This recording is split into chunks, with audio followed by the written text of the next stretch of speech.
Hello guys, this is your friend and we are back with a new fanfic. What if Naruto awakened a forbidden chakra bloodline, unleashing dark power, dangerous attraction and a legendary harem, Naruto times Femme Haku Part 1.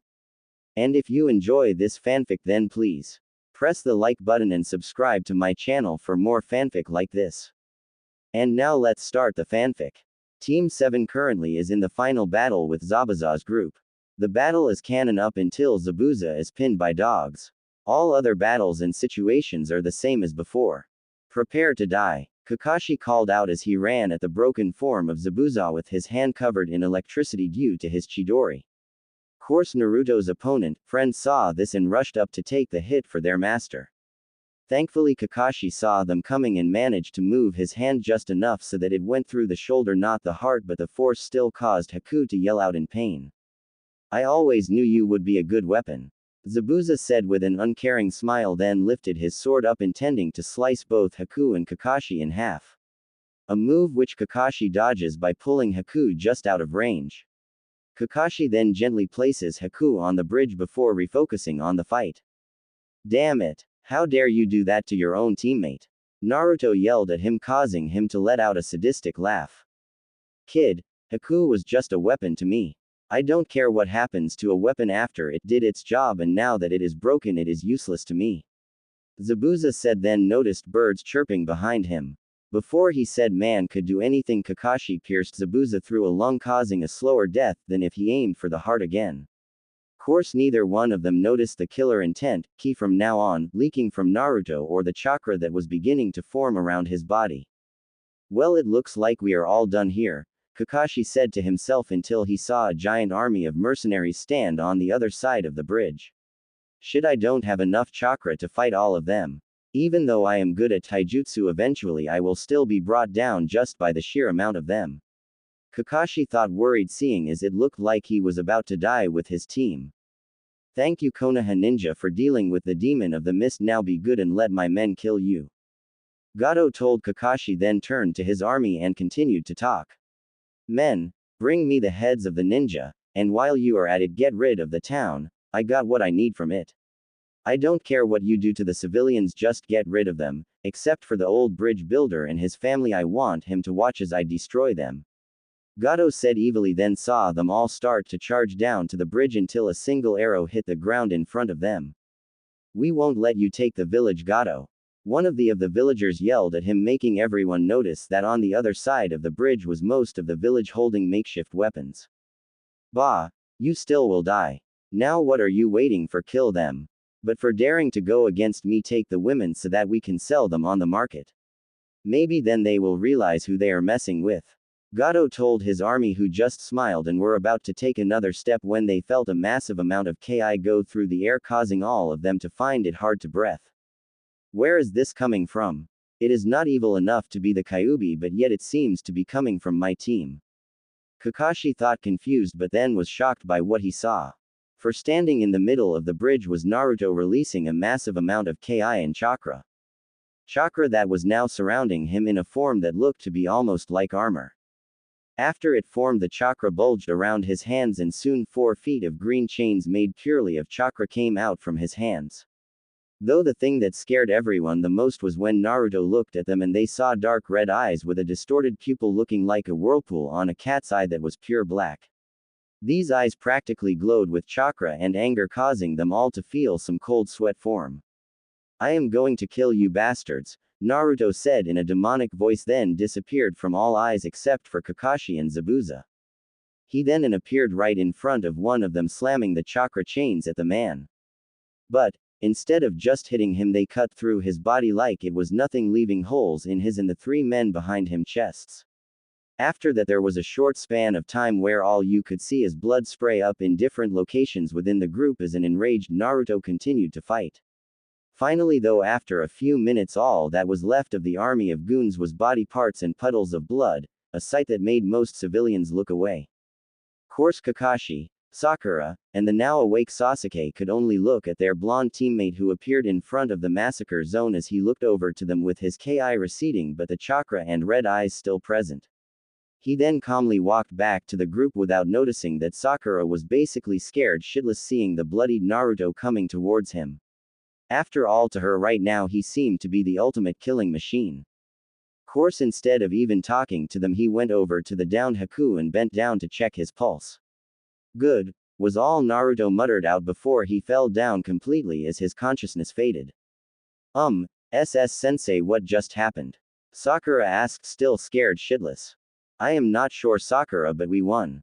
So, Tazuna, how about we go bring Naruto back to your house to rest while we finish building the bridge and cleaning up this mess, Kakashi told him with an ice smile. Okay then, but what about Zabuza's apprentice? I mean, it seems that the blonde Gaki, ninja seems to be quite friendly to the masked ninja. Tazuna asked, curious. Well, I guess we will just have to decide later. After all, Sasuke is still alive and Zabuza was killed, so who knows what the boy will do. So, for now we will just put a cloth over the wound to not have him bleed to death before we figure out what he plans to do now. Kakashi said, then created 3 shadow clones, one to pick up Naruto gently and another clone to pick up Haku, while the other one used a fire and water jutsu to get rid of the blood and bodies and to collect Zabuza's body and blade for the bounty. Though while he was doing this, all of the villagers quickly realized that they were finally free from Gado's tyranny and began to cheer. Finally, after a couple of minutes, they all went back to the village, mostly to begin a celebration, and partially to get away from the gory scene.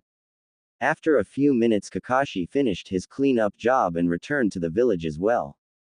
But he quickly dropped his students off at Tazuna's house and called for some of the village to come loot Gado's mansion of all its contents. A task he helped with, not only to breathe life back into the village but to also collect some of the money to get the payment they should have received for the more difficult task. Course, in the end, the villagers also gave him several crates of weapons and products they had no use for to bring back to Konoha along with their rightful amount of money. Course, they were also more than happy to give him a rather large tip from the money as well. After all, they would most likely be worked till they died off without the ninja. Even after that, though, there was more than enough products and money to keep the village thriving for several years, and even a large amount of food to have their party with. Yes. Now let's get this party started. A random villager yelled out, getting cheers from the rest of them when they returned with the spoils of their looting. But, first let us make sure we thank the people that made it possible for us to celebrate this day. The Konoha ninja, Inari said happily, getting another cheer from everyone.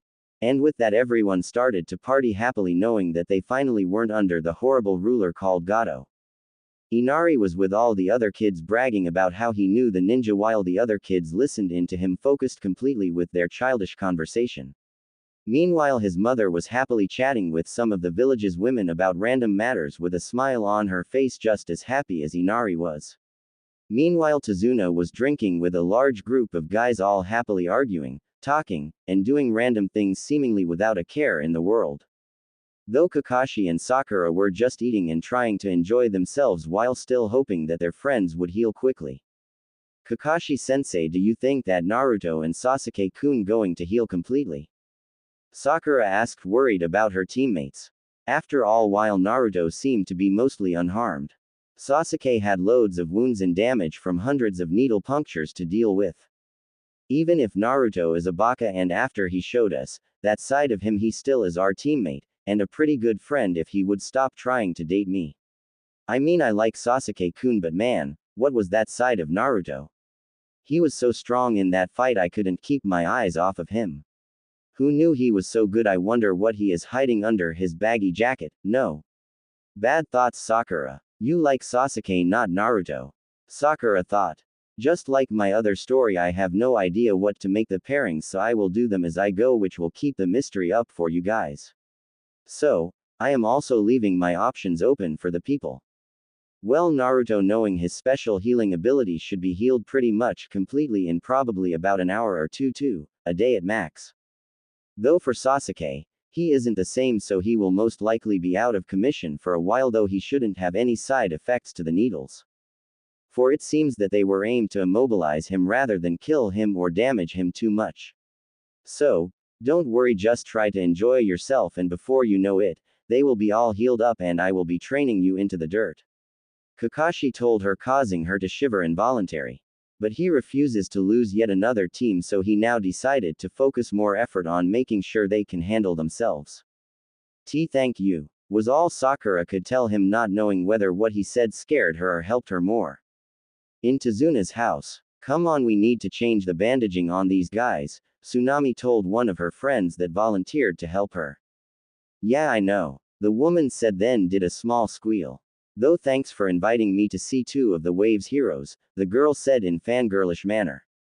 You do realize they are teenagers and you are in your late 20s, right? Tsunami told her. Yeah, I know, but it is still nice to see the people who did so much for us. Though you really need to stop thinking so perversely, Tsunami-chan. The girl told Tsunami, who just sweat dropped at this. You're one to talk, she mumbled, but continued to walk towards the downed ninja anyway. Course they went to see Haku first, whose wound finally stopped bleeding, but they still only switched the bandages as fast as possible and went out of the room quickly just in case it turned out that Haku was an enemy still and woke up on them. After Haku was done, they quickly entered Naruto and Sasuke's room, where both boys were sitting on separate beds with Sasuke being covered in bandages. For while both of the boys were recovering, Sasuke was the only one that had actual physical injuries. Poor kid, looks like he went through hell, Tsunami's friend mumbled when she started to change the bandages on Sasuke. Yeah, but sadly they are ninjas. They will be dealing with this and much more for many years to come. What a horrible life to live. Tsunami told her, clearly feeling upset that young kids have to live life like that. Course after they said this, Tsunami's friend finished removing the bandages and was happy to see that most of the injuries seemed to be healed enough so that they won't bleed if he moved. So instead of the thick layered bandage, she replaced it with only a thin wrap. Said wrap was more for precaution's sake than anything else though. Finally, after they finished with Sasuke, they moved on to checking Naruto, only to hear him groan. Something that truly surprised them both, seeing as their teacher said that he would most likely take a few days to recover. I thought you said that both of them shouldn't be waking up anytime soon. Tsunami's friend told her curiously when she heard Naruto. I was told that he was injured badly and had to expend a lot of his chakra to heal by his teacher. So, I don't know why it seems he is going to wake up soon. When Kakashi-san said he should be having chakra exhaustion, perhaps we should get Kakashi-san. After all, I am sure that Naruto-kun will have a lot of questions to be asked. Tsunami tells her friend, then they quickly leave the room to find Kakashi to tell him and to see if they could get some answers as well. Course to do so took quite a while with the massive party going on. Finding said man took a while, but they eventually found the spot where he and Sakura were sitting. Kakashi-san, Naruto seems to be waking up. Though how is that possible? You told me that they both would be out for a while, so how can he even be close to waking up? Tsunami asked him. Well, I told you the truth, but Naruto is a special case that even I don't fully understand. You see, ever since he was a child he has had what can only be called an extreme healing rate. Cuts that last normal people a few days heal in minutes for him. So, I was only giving you an answer if he was a normal person with his problems. Now if you guys don't need me anymore, I think we will go check up on him. Come on, Sakura. Oh, and thank you for telling me. Kakashi told them, and Sakura then left, expecting her to follow. Something she of course quickly did after giving a quick bow to the two older women. Finally, when they got there, they saw Naruto sitting up looking truly confused. How are you feeling? Kakashi asks with an eye smile. Fine, but where are we? And come to think of it, how did I do that? Naruto asked, staring at them, giving them both, which gave them a chance to look at his eyes. Something that made Sakura gasp out of shock and Kakashi's eyes to widen a bit. Naruto, before I answer your questions, I want to ask you what happened to your eyes. But don't worry, we are in a safe place. Kakashi told him. My eyes? Naruto asked, confused, then walked over to the bedroom's mirror and gasped in shock as well. What did happen to my eyes? Naruto asked, just as confused when he saw what they did. For his pupils, which were once large blue circles like everyone else's, were now morphed to look like two whirlpools of blue, and the pupils have vanished completely. So even you don't know, Kakashi mumbled to himself, then decided to ask Naruto about a theory he hoped was wrong. Naruto, do you think this new change has anything to do with your special problem? Kakashi asked, knowing Naruto knew of the Kyuubi but not wanting Sakura to find out about it. Huh, Naruto simply said, still confused until he finally realized what his sensei was talking about. Oh, no, I don't think it is because I used both this and that chakra problem at the same time. Plus, the last time I used the chakra I didn't get like this. And I am sure that I would have known if it was due to my special chakra. Naruto told him, making Kakashi sigh in relief slightly, but it was hidden from sight due to his mask. Besides, Fuzzbutt wouldn't do something like this without trying to get something in return. Naruto thought but refrained from saying it because he didn't want Sakura to know about the Kyuubi yet either.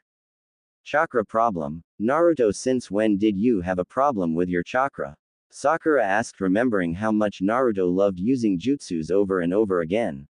Not to mention that he always seemed to not even be fatigued by it. Well, I kind of have a problem where, the massive amounts of chakra I have pools up when I don't use it enough, and it sometimes comes out in bursts every now and then, ruining my control but helping my strength and speed. Yeah, that is it. Naruto told her, happy that he found what he thought was a good enough lie to use.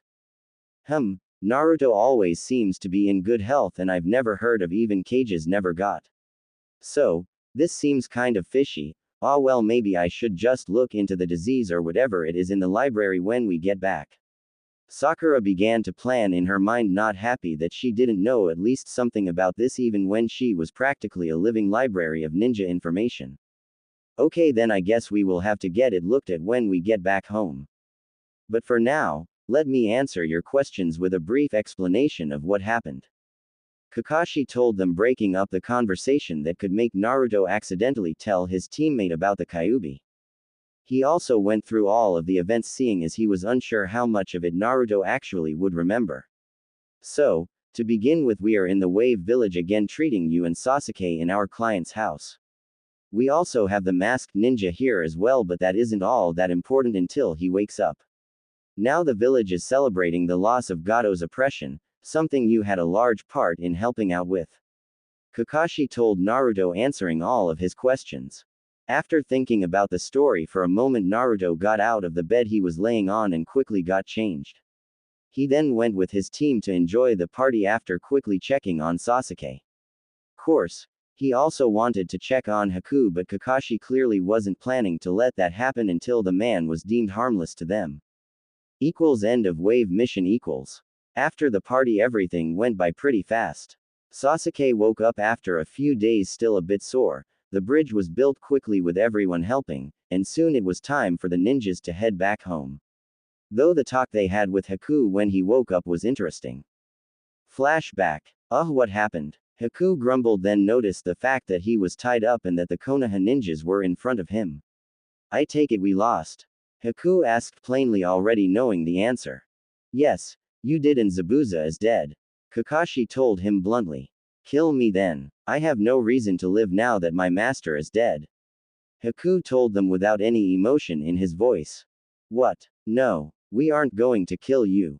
I know. How about you come with us to Konoha? They are always looking for bloodlines. And I am sure you can live a pretty good life there as well, seeing as you technically aren't even a ninja from any village yet. Kakashi-sensei, you are okay with that, right?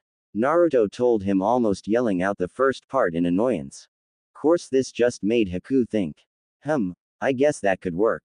But no, I just wouldn't be able to get used to not having a master, but then again Naruto-kun did beat me, so I guess I could just be his slave now. Then I will be able to keep my friend in life. Haku thought, not being able to help the submissiveness to others he felt. For while it was normal for anyone to want to be their own person, that natural trait was forced out of him for most of his life. So, rather than trying to deal with that drastic change, he instead made a decision and returned focus back on the ninja in front of him. Fine, Naruto, I guess we could try to bring him back with us if he wants to go. Kakashi told Naruto with a sigh while getting a cheer from the blonde. Bringing back Haku-san is moderately dangerous, but he is thankfully not strong enough to easily cause a large amount of damage in the village if this fails. After all, the ambush should be able to subdue him with only some trouble, And on the plus side, the village will gain another powerful bloodline to use.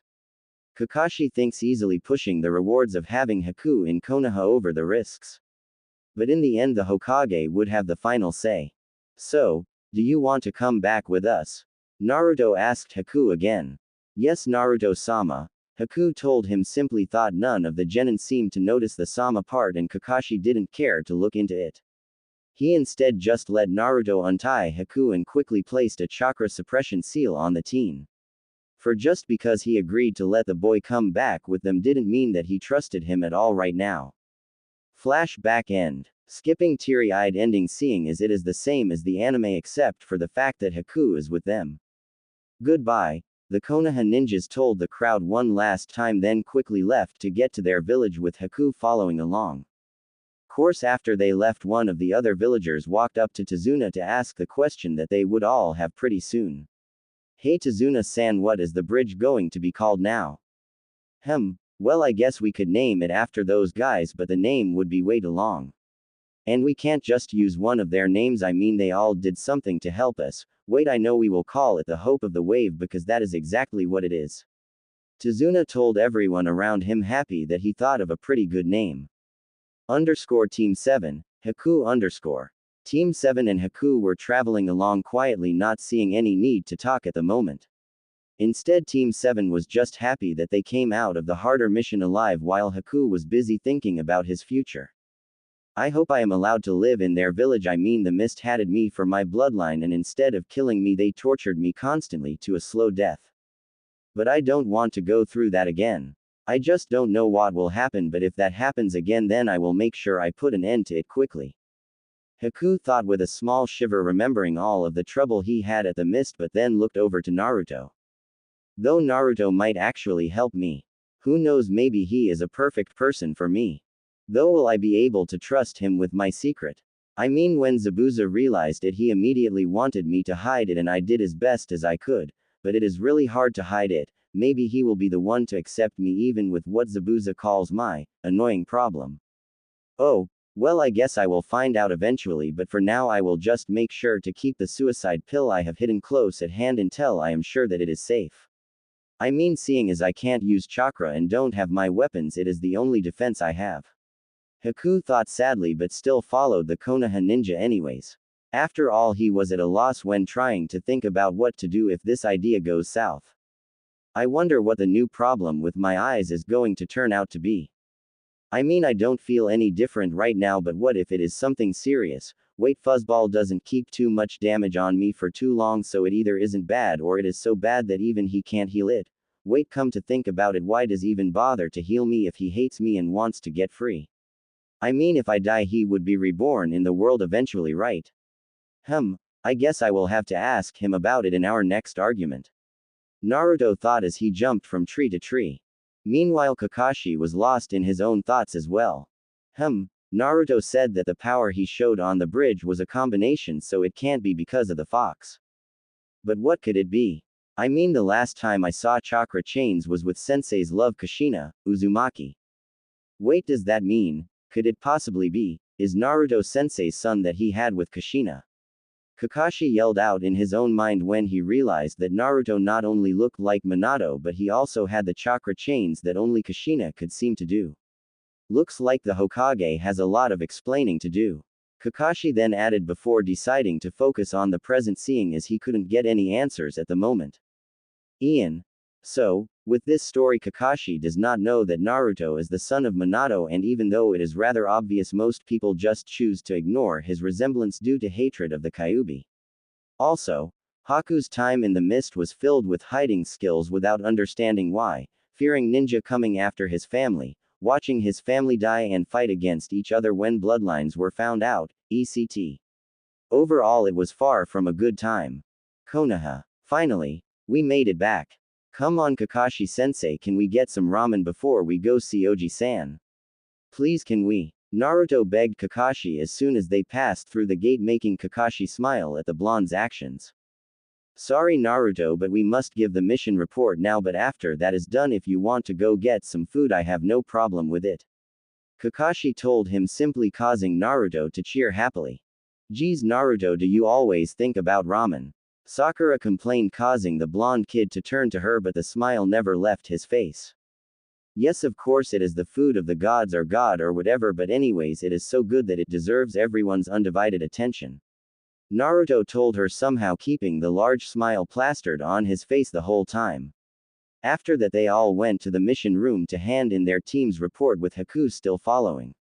Oi, Oji-san, we're back. Naruto called out happily to Sarutobi.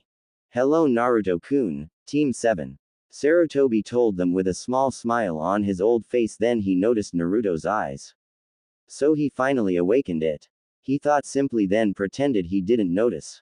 Instead, he listened as the team gave a verbal report of the mission and its drastic changes until they finally got the reason Haku was standing behind them. So, Haku, you want to become a citizen and eventually a ninja of our village? Sarutobi asked the nervous person that was in the corner of the room. Yes, Hokage-sama, was all Haku said. Okay, then why should we allow you to do so? After all, even though you aren't a missing ninja, you still were an accomplice to Zabuza. Sarutobi told him. Well, Hokage-sama, I worked under Zabuza because he saved my life. You see, when I was younger, I lived in a place where bloodlines were hunted down and destroyed. And due to having a bloodline to control ice, they of course hated my clan. In fact, I could very well be the last member of my clan, but I have no idea if this is true or not. But I do know that having me in the village would give Konoha a new bloodline. Also, I have some skill in civilian medicine, and I believe I will be able to use an acceptable level of healing jutsu if given proper training. Finally, seeing as it was Naruto-sama who beat me, I feel that it is necessary for me to become his weapon. So, I need to stay around him if at all possible. Haku explained, shocking everyone present. Wait, what? Naruto yelled out when he heard this and looked like he was going to say more until they heard Sarutobi laughing. Man, you really are an interesting person. So, tell you what. We will make you into a civilian, and then after a few months of supervision I will let you train to be a medical ninja. Plus, seeing as you seem to be close to Naruto-kun here, I will even make sure that you get an apartment close to him. So, why don't you head down to the civilian registration center and get signed up with this seal of approval from me, oh, and take one of my anbu to show you the way. Sarutobi told Haku, happily handing his recently called for anbu a sealed letter to give for Haku after only a few minutes of writing said letter. The two of them then left the room after bowing in respect to the Hokage. Okay, well, that was interesting. Kakashi said with an eye smile, then got serious. So, Hokage-sama, I am sure you see what happened to Naruto's eyes and now know what happened on the bridge. So, do you have any idea what would have caused this? He asked, completely serious. Yes, I do know what happened, but how about we take this conversation to somewhere more private? Sarutobi told them, then went to his office expecting them to follow, which they quickly did. Sarutobi's office. Okay then Naruto, your new eyes are from your Uzumaki heritage. You see, the Uzumaki are known for their chakra chains that no one else could seem to master, even though many have tried. Though this wasn't because they were skilled, but instead it was because of their bloodline. Something that has been purposely kept secret throughout history. Now they all had the swirl in their irises which showed them as true Uzumaki. Though most of them used genjutsu to hide this so foreigners never found out. Also, while their chakra coils look normal, they really have a much more special system. For their chakra is denser, letting their already large chakra coils hold a lot more chakra. But you will have less control over it, making you have to work harder to make much use of said chakra. As for the chains, here is a scroll from your mother that contains a letter for you, some jutsus and other information about your heritage. Sarutobi explained to Naruto, making him freeze out of shock. You mean I am from a clan? Naruto yelled out in surprise, just getting a nod in return. After that, Naruto happily took the scroll, put some blood on the seal, opened it up and began to read. To my son, Naruto, if you are reading this, then that means that I passed away. Now I am truly sorry that I didn't get to see you grow up. Anyways, I left this note with Sarutobi just in case so you can hear some of the information of our clan. Now I don't want to get into that right now, but it will be at the end of this letter. Now, son, I want you to live a happy life and make sure that you follow the clan's way. Though I do expect you to learn a few of my jutsus and styles as well as your father's. Just make sure you can do his signature moves, the Rasengan and the Hirishin, seeing as these moves will help you become famous. Oh, and if you get forced to get CRA placed on you, just make sure you love them all equally, or I will come back to life and kick your butt. Love you, my son. Your loving mother. Kushina Uzumaki Namikaze. Naruto read, shocking him even more. I am the son of the fourth Hokage and one of the most feared kunoichi. Naruto called out in surprise, shocking the rest of the people present. So, I was right, Kakashi thought happily. Damn, I didn't think she would put that into her letter. Okay then, Naruto, it is the truth, but I couldn't tell you because they both had a lot of enemies that would want to kill you. So, please understand. Sarutobi told Naruto, hopping he wouldn't have the kid he thought of as a grandson hate him. Quote, comma dot. Well, I guess I understand that, but can we tell people about it now that I am a ninja? Naruto asked him after thinking about it for a while. No. You are not strong enough right now, though I suppose we have to at least tell the council. But anyone else is a no-go until I say so. Which hopefully will be around the Chunin exam. So, anyways, I will call you back here sometime next week for that meeting just so that we can use your eyes as proof. Sarutobi said happily, thinking that Naruto would leave to think now just because he needed some time to think about how to handle Naruto now knowing the truth. Okay, Oji-san, but one last question. Naruto told him a bit shyly, which surprised the old Kage. Sure, Naruto, ask away. Sarutobi asked, now curious about what he would ask. Course, Naruto just blushed a bit, then asked his question. Why did mom say that I might have more than one girlfriend, and what is CRA? Naruto asked, still blushing about the idea of having more than one girlfriend. Well, you see, the CRA is, Sarutobi began to tell him, trying to think of a way to tell the boy without shocking him too much. Underscore with Haku underscore. Okay, then just fill this out and you will officially be a part of the village. The receptionist told Haku, who thanked them, then sat down to fill the paper out.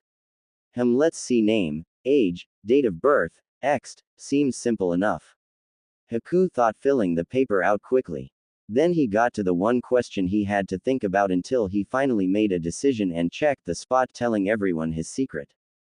Is what? Naruto yelled out, blushing. I said what I meant, Naruto. The CRA is you marrying more than one girl so that you can rebuild your clan.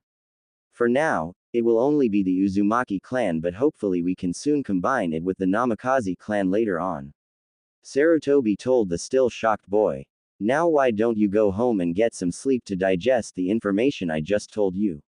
Sarutobi told Naruto, who simply nodded and began his trip home, with the idea of getting his ramen now buried under his own thoughts. Meanwhile, Kakashi just looked over at Sarutobi with an amused look on his face. You are planning to watch how Naruto's life goes on in Konoha now, aren't you? Kakashi asked quickly, causing the old Kage to smile a bit. Oh, yeah, and maybe we will have to call back Jiraiya to get some ideas for his books from this. Sarutobi told one of the only people that knew of his hobby of reading his students' books in private. Course, Kakashi just gave the Kage an eye smile and left Sarutobi's office, forcing said Kage to get back to work on his paperwork. Naruto underscore. When Naruto finally got home, he noticed that Haku was walking into the apartment building as well. So, he called out to his newest friend. Hey Haku, how did the registration go? Well, Naruto-sama, I am officially a resident of Konoha. Plus, I easily passed the civilian medical test, so in a few days I will be able to work there as well. Haku told him happily. That is great. Now how about we get you settled in your new apartment, Naruto asked her, then opened the door of Haku's apartment only to see that it was empty. Wait, what? Naruto asked in confusion, seeing as he thought that all of the rooms just came with stuff like his did. Well, Naruto, this was the cheapest apartment Konoha had, so I took it. The only problem is that all of the furniture was so old that it was unable to be used anymore, so the apartment owner had to get new stuff, but apparently didn't have time, so I have to buy it myself. Course, all I use on buying it will count as rent, but still it will take time. So, tomorrow I will go and get the furniture, but for now I have to sleep on the floor. Haku told him, then tried to walk into her home but was stopped by Naruto grabbing her shoulder. Nonsense, until you get your furniture you can stay with me. You can have the bed and I will take the couch. Naruto told Haku, trying to be nice, then remembered something. Oh, and don't call me Naruto-sama, I'm not your master. Just call me Naruto-kun or something because we are friends. Naruto told her with a smile, then went inside his apartment, pulling Haku in with him, and soon enough they both were getting ready to sleep. Course, when Haku finished changing, she decided to walk into the living room to say goodnight to her master friend. Good night, Naruto-kun, Haku told him when his back was towards her. Yay, good night. Wait, what? I thought you said you were a boy. Naruto yelled in shock when he finally looked at Haku. For Haku currently wore a light blue nightgown that was slightly see-through, showing her blue undergarments from time to time. She also took off her chest bindings, allowing her decent chest to be seen now that she was settling down to go to sleep. Well, Naruto, I told you that I followed Zabuza-sama's rules, that was one of them. Apparently, it was because he thought people wouldn't take me seriously as a missing ninja accomplice or something like that. Haku told him, a bit upset remembering the time she spent with her father figure. I guess that makes sense. Good night, Haku-chan. Naruto told her, blushing a bit about the idea of having a girl sleeping so close to him and even in his bed. Plus, she wasn't that bad looking as well. Though eventually fell asleep thinking about all the new clan stuff he will learn now. Meanwhile, Haku had trouble sleeping as well. This is so strange. Being without you, Zabuza-sama, I mean you were the one who taught me everything I know. Haku thought sadly, then cheered herself up a bit with her next thought. But now I have Naruto-kun and he seems to be a pretty good boy. So, maybe he will be one of things I always wanted but never could have. A best friend, and maybe later on he might become another thing I always wanted as well. Haku thought semi-happy, then went to sleep herself thinking about future hopes. Next day. When Naruto finally woke up, he enjoyed something he never had before, someone making a home-cooked meal for him and themselves. Good morning, Naruto-kun, I made breakfast for both of us. Though I had some trouble seeing as most of your food supplies is instant ramen. Haku told him, then handed him his share of the eggs and bacon. Thank you, Haku-chan, Naruto told her with a large smile, then began to eat. So, how long until you become a medical ninja? Naruto asked between chewing. Well, I think that it should only be a month or two, seeing as I am pretty sure I can learn it pretty fast. But that all depends on Hokage-sama's decision, seeing as I am still under probation. Haku told him with a small shrug. Oh, okay then, well, I am sure that the old man will make you a medical ninja in no time at all. Just be patient, Naruto told her, causing a faint smile to appear on her lips. Thank you, Naruto-kun, now hurry up and go to your team meeting. Oh, and I will come over and get you when it is time for lunch. That way we will make sure that you eat something better than the instant ramen you seem to be hoarding. Of course, Naruto wanted to say that ramen was supreme, but even he had to admit that a home-cooked meal would be better than store-bought ramen. So, instead he simply smiled at Haku and finished his meal before heading out the door with a quick goodbye. Meeting. For once Kakashi was only half an hour late, so they quickly began the meeting. Okay then guys, after doing that mission I have decided to give you 2 days break. So, after 2 days report back here for a few easier D-rank missions and some training. Kakashi told them simply with an eye smile. Yay, arigato sensei, Naruto cheered happily, then ran off to a training ground. The council may be forcing me to put the Uchiha's team into the Chunin exams even though they still lack teamwork. But I can use the time I have left to make sure that they don't die or get injured too badly. Kakashi thought, then left the area himself, leaving Sakura and Sasuke all alone. Oh, great, here we go again. She is going to try to ask me out again. When is she going to get the fact that I can't use her to rebuild my clan until I kill my brother? Sasuke thought, then prepared to say no. But to his surprise she didn't even talk to him. Instead she just walked away, still thinking about recent events. Well, that was different. Sasuke thought, surprised as he watched her leave, then went off to train himself. Though if one was to put more thought into it, they would be truly surprised that none of the teens were upset that they not only had to get up early but also had to wait half of an hour just to be told that they are getting time for themselves. _Naruto_. When Naruto reached one of the village's training fields, he quickly reopened the scroll and began to work on his projects. Plus couple of hours later plus. Yay. So what are we going to learn today, Kurenai-sensei? Kiba began to ask excitedly until he saw the training field, which shocked each one of them. For all around the training ground were cut trees, boulders with holes in them, and even a few gashes on the ground. Also, right by the small river was a blonde-haired boy who seemed to be focusing on the water in front of him. Though soon they saw why when the water he was looking at began to twist, forming a small whirlpool until he looked away from it, making it slowly stop. Oi, what are you doing? Kiba asked as they came closer to him. Though Kiba was truly surprised when he finally realized that the man in front of him was none other than Naruto. Naruto. Kiba calls out, shocked seeing as Naruto looked so different without his classic jacket on. Even Kiba had to admit that without the horrible-looking jacket, Naruto looks like a proper ninja, with his muscular figure being partially visible under his chainmail. In fact, to those that have actually seen his father would think they were basically twins when ignoring the whiskers. Oh, hey guys. Sorry for using your area, but I just couldn't wait to try out my newest jutsus. Naruto told them, rubbing the back of his head in embarrassment. Which of course made Hinata blush a bit more while she was unable to take her eyes off of Naruto's lean body.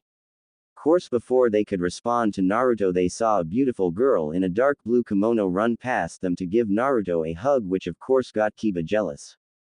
Naruto-sama, I got the job. Haku told him happily, still holding onto him until she noticed they had company. Oh, hello, Haku told them, letting go of Naruto and giving them a small bow. Guys, let me introduce you to Haku-chan, who just became a resident of Konoha and my new neighbor. She is also quickly working her way up to be a medical ninja. Naruto told them, giving them a quick explanation of who she was. And Haku, this is Kiba, Shino, and Kurenai, one of Konoha's best tracking genin teams. Naruto told her, pointing at each of the people he introduced. Hello Haku-chan. Now how about you and me go get some lunch to get to know each other better? Kiba asks, trying to flirt with her. Sorry, but I can't. I just finished cooking lunch for Naruto-sama and me when I got the call from the hospital. Anyways, it was nice meeting all of you, but we need to eat lunch before it cools off too much, Haku told him politely. Course before any more could be said, Kurenai began to glare at Naruto, clearly disliking the fact that Haku was calling Naruto-sama. Wait, Kurenai, it is not what you think. We are just friends, but my team found her after we beat her last master in the wave. So for some reason she has decided to call me Sama even though I told her to call me Kun, Naruto told her, sweating a bit, knowing that Kurenai disliked any guy that was perverted, and having a girl call you Sama apparently was in her eyes. Is that so? Kurenai asked, clearly not believing Naruto thankfully thought Haku decided to save Naruto. Yes, that is correct. You see, I was a missing ninja's accomplice and Naruto was the one to beat me, so I decided that now that my old master is dead that I would follow Naruto instead. Haku told her, and thankfully that seemed to calm down when she said this, though she still wasn't too happy with the idea. Okay then, bye guys.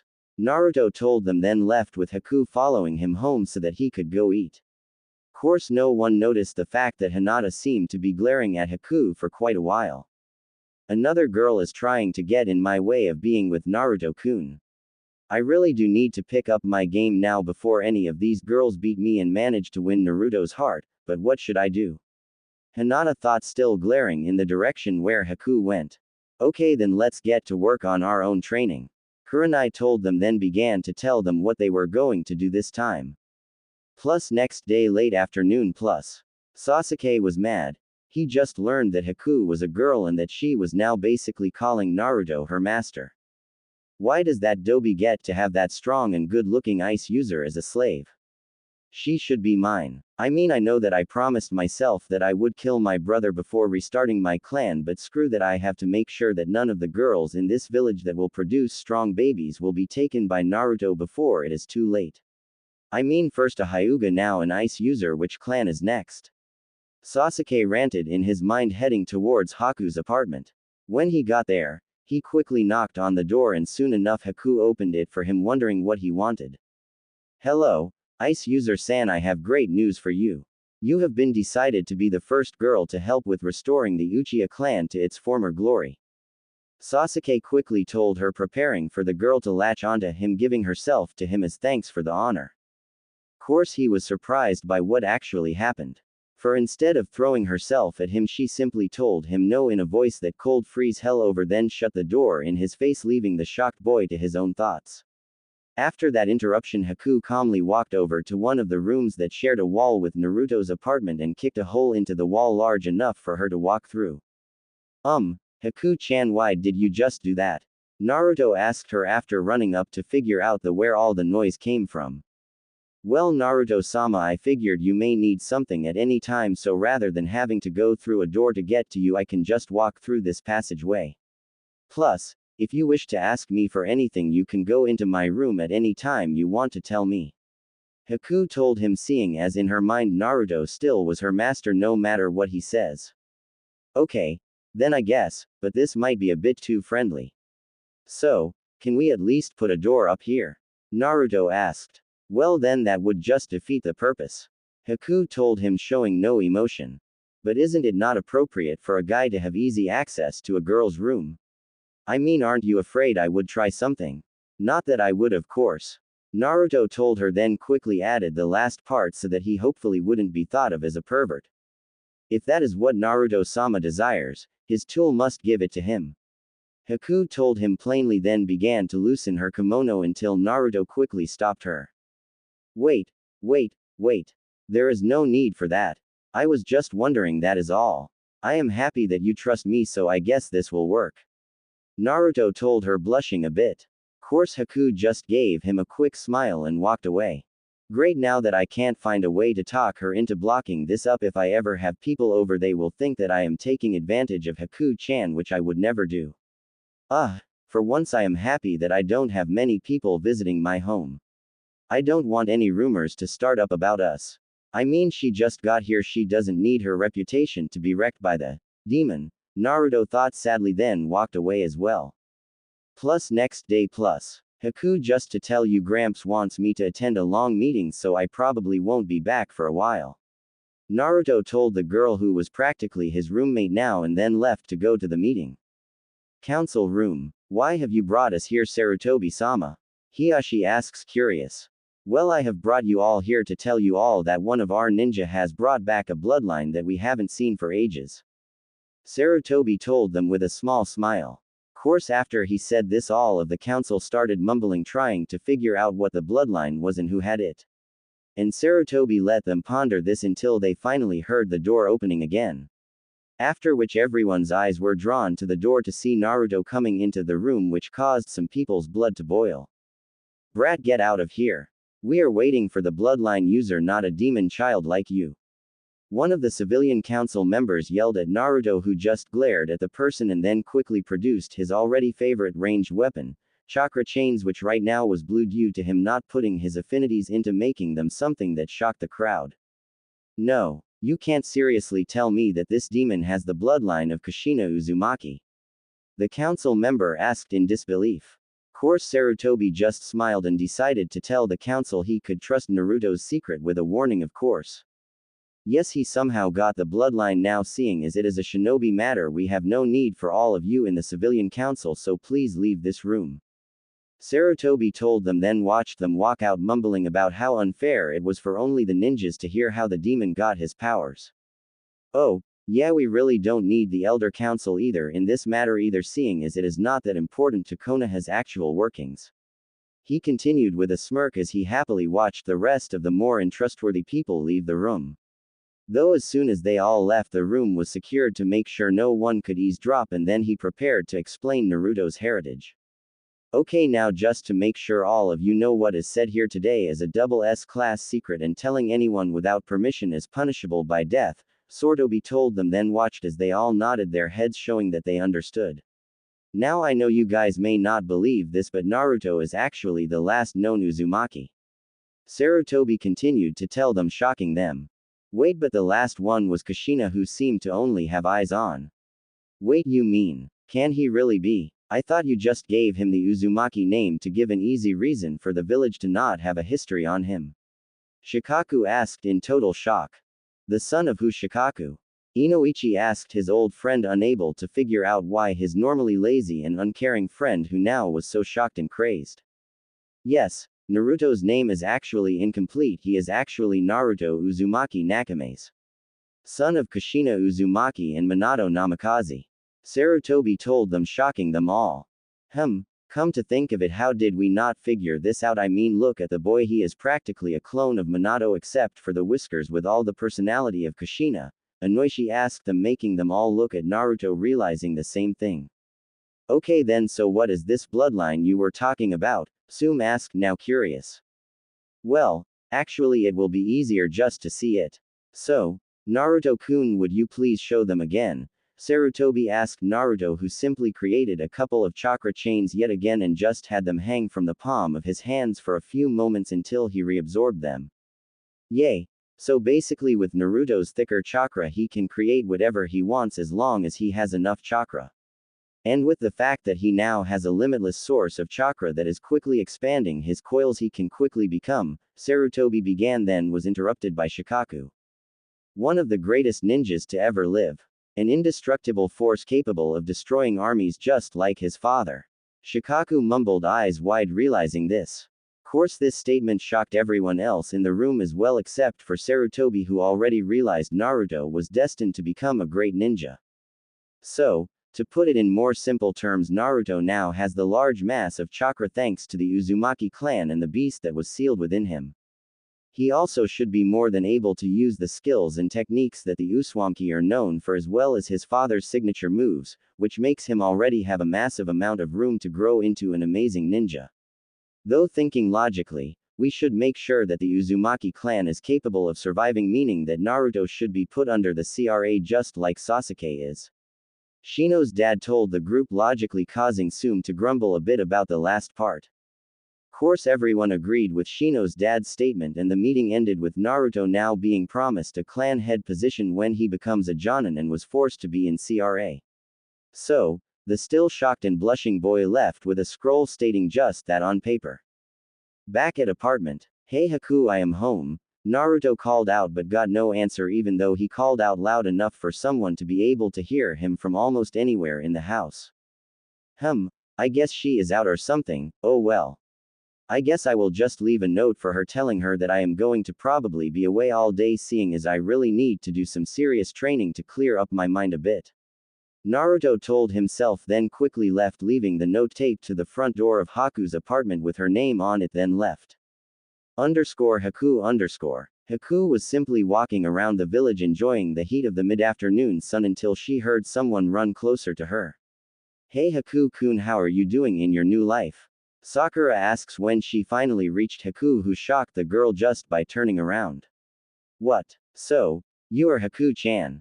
Sarukura asks, confused, noticing Haku's figure was now more feminine. Yes Sakura-san, I hid my actual from you guys just because that was what I was told to do that all my life. But I can assure you that I am without a doubt a girl. Haku told her, hoping that she doesn't need to explain it completely again. Oh, okay then, Sakura told her, still a bit confused. So, anyways, how is it going so far? Sakura asked, deciding not to worry about it.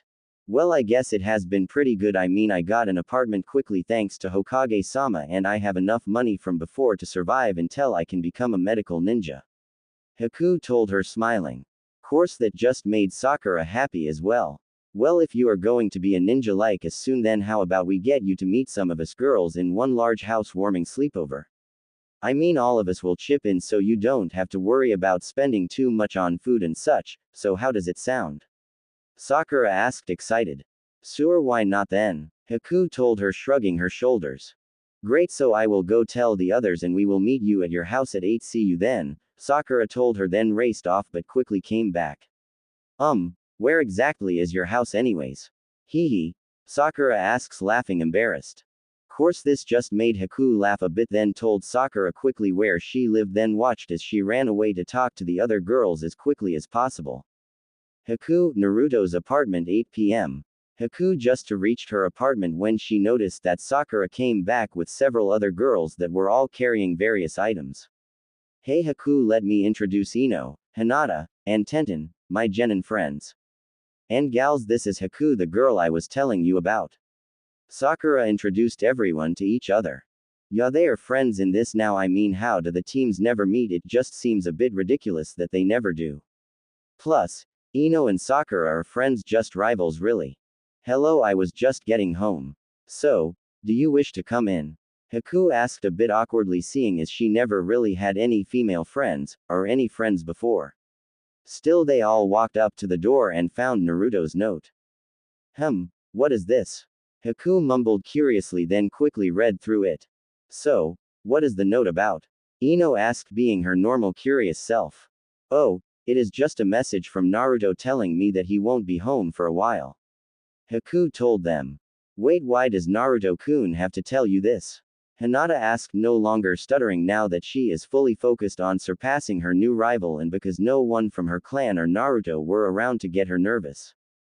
Oh, well, he lives right next door and I was making meals for both of us, so I guess he told me so that I wouldn't make more food than I need to. Haku told them with a small shrug. Course, with that they all walked into Haku's apartment, looked around and quickly noticed the hole in the wall. Don't feel like describing her apartment, so just think of it as looking a lot like how Naruto's does, just neater and with more of a female's touch. Actually, both of their apartments are clean now, seeing as Haku became Naruto's maid even though he doesn't want her to be one. Hey Haku, Naruto's apartment is to the left of yours, right? Ten asked, getting a simple nod as a response. Well then, why and who made a hole connecting yours to his? She continued, pointing at the hole. Well, I did it so he can enter my apartment at any time without having to deal with worrying about my door being locked. Haku responded, failing to see why they had a problem with it. Why would you do that? Aren't you afraid that he will do something to you? I mean, sure, he is a nice guy, but still, he is a guy, and like my mother always tells me, they have a one-track mind. Sakura asked in disbelief. So, I mean, he is my master even if he doesn't want to be called that, so having that there allows him to quickly go and get me if he ever needs something. Haku tells them, shocking them even more. Haku-chan, my friend, we really have to work on your confidence if you really think that you need him to boss you around. Ino told her, putting a hand on the girl's shoulder. Now this of course wasn't the real reason Haku wanted Naruto as her master, but she chose to not push the fact. Course, after that they all just enjoyed the night together, even Haku, who got used to the idea of having friends. Plus later on, so, who wants to look around Naruto's half? Ino asked, deciding to be nosy. Course, this just made her companions curious as to what Ino was thinking, while Hinata was blushing a bit about the idea of being in Naruto's home. Ino, why do you want to go into Naruto's room? Sakura asked the nosy girl. What? I mean, Naruto is always friendly and everything, but we don't really know anything about him. So, this is a perfect time to figure out more about him without actually having to ask him, and maybe find some juicy secrets, Ino explained, causing the other girls to get curious as well while she muttered the last part to herself. She is right, I mean, he is my teammate, but yet I know nothing about him.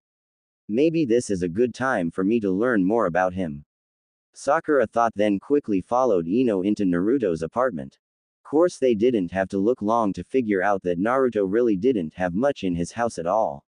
The only thing they found of any interest was a scroll that was just carelessly thrown onto his bed. Now let's see what we got here. Ino told them, then sat down on Naruto's bed and opened the scroll. Due to Naruto Uzumaki being the last of the Uzumaki clan, it has been decided that he must take part in the clan restoration program, otherwise known as CRA or Clan Restoration Act. So, Naruto must take several wives and must impregnate at least one of them when they become able to safely give birth around the age of 16. Now the number of wives is completely up to the person, though he has to have at least 2 before he himself is 16. If he doesn't, then the council will pick 2 girls to be put with him. Course, the girls still have some choice. The person under this act can't simply run around forcing girls to marry him. There must be acceptance of the marriage from both sides for it to be legal, unless the council was the cause of the marriage. Now this is of importance, for the Naruto's bloodline of chakra molding must be reproduced. For the ability to do so, and the abilities of the Uzumaki could create stronger ninjas for Konoha's future. Decided by the Hokage and his council. And then under that was a bunch of signatures making it official. Course after reading this out loud all the girls were shocked to say the least. Wait, so that this is basically saying that Naruto-kun can marry as many girls as he wants because he has a bloodline. Wait, Naruto has a bloodline? Sakura asks, even more shocked. Yeah, I know I don't really have any idea what Naruto's chakra molding bloodline is about, but what I really want to know is exactly how long Naruto had this on him and what he plans to do with it. Ino told them, a bit annoyed with the fact that even her dad agreed with this perverseness. Wait, doesn't that mean that Sasuke has this on him as well? Sakura asks, just realizing that he was the one of the last members of his clan for years now. Yeah, it is. So, he could have had any girl he wanted, but yet he still never accepted any of his fangirls. Maybe he goes the other way. I mean, what guy wouldn't at least date girls when he knows that he can have as many as he wants? Ino asked them. No, you don't have to worry about him being gay because he came over earlier to order me to be his first girl, but I just shut the door in his face seeing as I have no interest in a boy like him. Haku told them, not noticing the envious glares coming from Sakura and Ino. Course this whole time they were talking, Hinata was busy thinking about other things. Wait, so I have more of a chance now to get Naruto now, or do I? I mean, will father let me marry a guy who has more than one girl? Man, I hope so. I mean, I still love him even though he wouldn't only be mine. Though would I actually be able to share my Naruto-kun with others? Hinata thought, blushing. Course it was at this time that they were all shocked to hear Naruto's front door open. Well, I guess Naruto is home. Haku told them simply. Yay, well, let's just wait for him here. I want to hear some more about this CRA and bloodline business. Ino told the girl and just stared at the door waiting for Naruto to come in. Haku-chan, I am home. They heard Naruto yell out, then heard him walk towards them. Man, this stuff is really hard to learn. No wonder all of these clan jutsus are ranked so high. I mean, the only thing that came almost naturally to me were chains. Though I wonder why. Naruto mumbled as he walked through the house, then quickly opened the door to his room and was surprised to see several girls in his room. Hello, Naruto awkwardly muttered, unsure what they were doing in his room. Course all of the girls were momentarily left shocked as they looked at Naruto, for this was the first time they all saw him without his jacket and were shocked about how good he looked. For Naruto had a perfect body thanks to his career, but now that he was actually showing it, he actually looked good to them. Though the shock quickly wore off and Ino decided to ask her questions while ignoring the blonde's confusion. So, Naruto, since when did you get this CRA thing put on you? Ino asked him, glaring a little bit. Well, the council just put me on it today because of the bloodline I just activated for the first time in the Wave Village. Though I don't know why they gave it to me. I mean, it's not like I will ever use it. I mean, I am pretty sure no one even likes me more than friends, Naruto told them, laughing a bit nervously. Besides, I doubt any girl will like me anymore with my special problem, even if they did. Naruto mumbled, subconsciously putting his hand over where he knew the seal was. Why? What is wrong with you? Ino asked, seeing as she heard the last part. Oh, Naruto began, not really sure what to say as a believable lie. Though he was saved by Sakura. Naruto, don't worry, I doubt any girl would have any problem with you even though if you have a chakra problem. She told him, trying to be nice. Oh yay. I mean, thanks Sakura-chan. Now if you all could please leave my room so I can go to sleep. Actually, why are you in here anyways? Naruto asked, now curious himself. Well, we were just looking around Haku's apartment and wandered into here and she just told us it was yours right before you came home. Ino quickly lied, not wanting Naruto to know that they were poking around through his stuff. Okay then, I guess. Good night then. Naruto told them, then watched them walk out of his room and quickly lied down on his bed and fell asleep, seeing as he exhausted himself with all his training. Girls. After they all left Naruto's room, they all quickly went back into Haku's room where their sleeping stuff was and lied down themselves. Well, that was interesting. Sakura told them. Yeah, it was, though there was one problem with what we learned, Ino responded. What do you mean? Sakura asked, confused, seeing as Naruto didn't seem to mind telling them anything. He lied. What? No way, Naruto doesn't lie. Sakura, I hate to tell you, but I was using one of the easier techniques of my clan teaches without him noticing. This jutsu shows brainwaves so that we can tell if people are lying or not. And Naruto lied when he told us about this sickness of his. Well then maybe we should just observe Naruto for a bit to see if he will tell us when he doesn't know we are there or something, I guess. I mean, you are right, Naruto seems to be a mystery even though he seems friendly. Sakura finished up. Yeah, I guess we will have to. Anyways, we have things to do tomorrow, so good night everyone. Ino told them all, then tried to fall asleep after hearing them all say it back to each other. Naruto-kun, even if you are hiding things, I still love you and I will find a way to show you that there is someone that loves you, even if you do have to have more than wife. I will always love you even if my father disapproves. Hinata thought, determined, then fell asleep herself. It was finally the day of Team 7's next meeting, though it wasn't scheduled until the afternoon, so Naruto decided to actually go shopping instead of training for his last bit of free time. Though he wasn't going just to buy weapons or something, instead he was going for what was called an advanced genin's uniform for the Uzumaki clan. So, when he showed up at the meeting a little bit late, he was wearing all black with a dark blue jacket that looked like a chunin's, except it was much thinner and only had 2 pockets on the side about the size of his hand that had storage seals inside of the pocket. On his back was his mother's katana, which was a blood-red sword with the even darker color red on the sheath. It was also a bit longer than a normal katana. Though what surprised them the most was the fact that instead of Naruto's normal headband there was an Uzumaki whirlpool. Meanwhile, the Konoha headband was wrapped on his right arm. Also, he decided to not hide his eyes, leaving them as slightly intimidating whirlpools.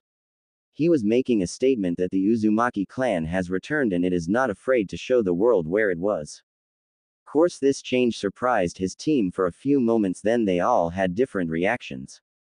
Kakashi was smiling, knowing that his parents would be proud of the ninja Naruto was becoming. Sakura was blushing slightly now that Naruto's look doesn't hide his muscle or wear a hideous orange outfit. Meanwhile, Sasuke was thinking that since Naruto was once Adobe, he shall forever be called Adobe. Sorry I am late, Kakashi-sensei, I had to waste time explaining why I wanted this new headband. Anyways, what are we doing today? Naruto asked him as he walked over to them and sat down on the edge of the bridge like his teammates were. Of course, Kakashi was surprised by Naruto's newfound professionalism, though he could still see a spark of mischief in the teen's eyes. Naruto, you may be a bit stronger and probably know a bit more, but you still have a lot to learn. Plus, no matter what, you still are the same old Naruto at heart, Kakashi thought happily. Well, we are going to be training harder than ever for the next few days. Kakashi told them, then they all quickly left for their training field. Training field. Okay, then let's start off on your basic problems in chakra. Naruto and Sasuke, you two have plenty of chakra but not much control, so you two will be trying to walk on water with the help of one of my clones. Meanwhile, Sakura, you have almost perfect control but less chakra, so we be doing some basic jutsus till you run out of most of your chakra to try and build up your reserves as much as possible. Okay, then let's get to work. Kakashi told the group, who quickly went to work. Naruto, Sasuke, clone _. Okay, so the basic of water walking is that you want to focus the chakra to your feet like you did with tree walking, but with this you must constantly pump chakra into the water and basically floating on your chakra. Now this is for people with a decent amount of chakra only, seeing as it takes quite a bit of chakra to actually stay on top of the water. Anyways, the challenge of this is the fact that the water always is moving, so you must change the amount of chakra focused onto each part of your foot. Now instead of listening to me, try and learn it through trial and error while I read my book. The clone told them, then happy and sat down under the shade of a nearby tree with while Sasuke and Naruto go to work. This is going to take ages, Naruto though remembering how long it took for him to figure out tree walking. Wait, maybe I can use this to see how much my shadow clones actually help in training. I mean, by what I just read I should be able to get my shadow clones' memories, but I have never actually tried it yet. Naruto thought, then quickly put his hand into the shadow clones cross seal and created 10 clones to work on the water walking with him. Of course, when Kakashi's clone saw this, he simply took slight interest in it for a moment, then simply returned to his book. So, Naruto finally figured out the secret of the shadow clones. Was all Kakashi thought of Naruto's newfound idea. What is that baka doing? Will those clones actually help him learn this? If so, I really need to learn that jutsu. Something like that would make my goals much easier to achieve, and it should be easy for me, a great Uchiha, to learn. After all, the Dobi was able to get it figured out. Sasuke thought, then quickly tried to walk on water only to fall into it seconds later. Sakura. I need to make sure that I can catch up to those two so I am not as useless as I was in the wave. Besides, something tells me that Kakashi is hiding something important and dangerous from us, if only I could figure out what it is. Sakura, though, as she practiced a basic jutsu for the umpteenth time. Will these guys be ready for the exam? I mean, they will be possibly deadly, and I would prefer for the first team I pass in years to not die due to the stupid civilian council pestering us to make Sasuke a higher rank. I mean, really all they want to do probably is to make him a clan head that really is just a breeding stock for our so-called best clan bloodline, by their standards anyways. Kakashi thought sadly as he looked at Sakura, who was trying her hardest to build up her chakra amount. Plus, after training, Sakura was extremely exhausted now. After spending a good hour of practicing, she now only had enough chakra to survive on and had already ate the daily maximum amount of soldier pills she could, so basically, she had to wait for her body to naturally replenish her coils to do any more. So, she quickly went back home to sleep off some of her exhaustion. Course that was short-lived, seeing as only after an hour or so of sleeping she was woken up by her mother telling her Ino was there, making her walk downstairs to see what her friend wanted. What is it, Ino? Sakura asked the blonde, still tired. Hi, Sakura, I was wondering if you wanted to. Whoa.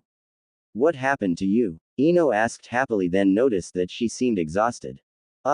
Sensei is now focusing on increasing our training for some reason, so I had to work on building up my chakra, and by doing so I barely have enough just to stay awake. Sakura told her, leaning on the doorway slightly. Oh, well, maybe you should get some rest. I was just going to ask if you want to try and figure out what Naruto is hiding, but since you are tired, I guess you could just stay home and relax while we figure out the mystery. Ino told her, then began to walk away. I know I should be resting to restore my chakra quicker, but I really want to know what my teammate is hiding from me. I mean, we are a team, so there shouldn't be secrets being held from each other, right? I mean, who can we trust if we don't even trust each other? So, should I relax or figure out what Konoha's goofball is hiding from us, or relax, which I can do later as well? Sakura quickly thought it over, then quickly ran after Ino, telling her mother she was going out for a bit. Okay, then fine, I will admit that I am curious. Now, what is the plan? Sakura asked when she finally caught up with her. Well, basically I saw that Naruto was heading towards another training field, so we are going to get Hinata quickly, then are going to see if he shows any of his secrets when he thinks he is alone. Ino told her, while walking towards the Hyuga compound. What, that is all you could think of? Sakura asks in disbelief. Well, it is the only thing we really can do. Unless you want to ask him. Ino tells her defensively. And really, she was right. Each place Naruto went, he went so often that they would keep his secrets for him out of friendship. Sigh. Fine, let's go get Hinata and hopefully we actually learn something. Sakura told her, then finally reached the clan's gate. Why are you here? The guards asked them respectfully. We are wondering if Hinata was home so that we can hang out with her. Ino told the guards. We are sorry, but she left quite a while ago and has yet to return.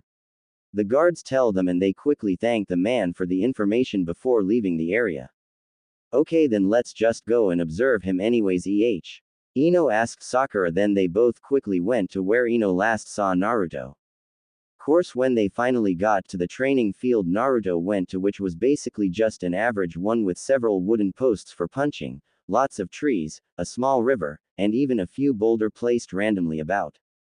Though what surprised them was the fact that hiding inside of a bush was Hinata, who was using her bloodline and kept focused on Naruto. She was so focused in just watching him that she even failed to notice that Ino and Sakura were coming closer to her until they were right next to her. Hey Hinata, how did you know that we planned to try and see any of his secrets by watching him? Ino asks, curious, then notices that Hinata quickly started blushing after she got over the surprise of being caught. Oh, so you didn't know EH. You were just watching because you have a crush on him and want to see his body EH. Who knew Hinata was a pervert? Ino asks with a smile plastered on her face. No, IWW was just walking around when I saw saw NN Naruto training, so I decided to come see his Bloodline. Hinata tells them, trying to hide her crush on the blonde boy but failed, seeing as the large blush she had never left her face. Right, Hinata, we believe you. Ino tells the girl sarcastically, then sits down next to her. Well, anyways, we came here to try and figure out his secrets, so we might as well sit down and watch as well for a bit. She finishes with a small shrug, then Sakura soon sat down on the other side of Hinata. Course, when they finally looked back at Naruto, he was standing by a river again like he was when Kiba saw him originally, though instead of just having a small swirl of water being seen, there was a large obvious whirlpool that started to rise up from the river, creating a small tower of swirling water in front of Naruto.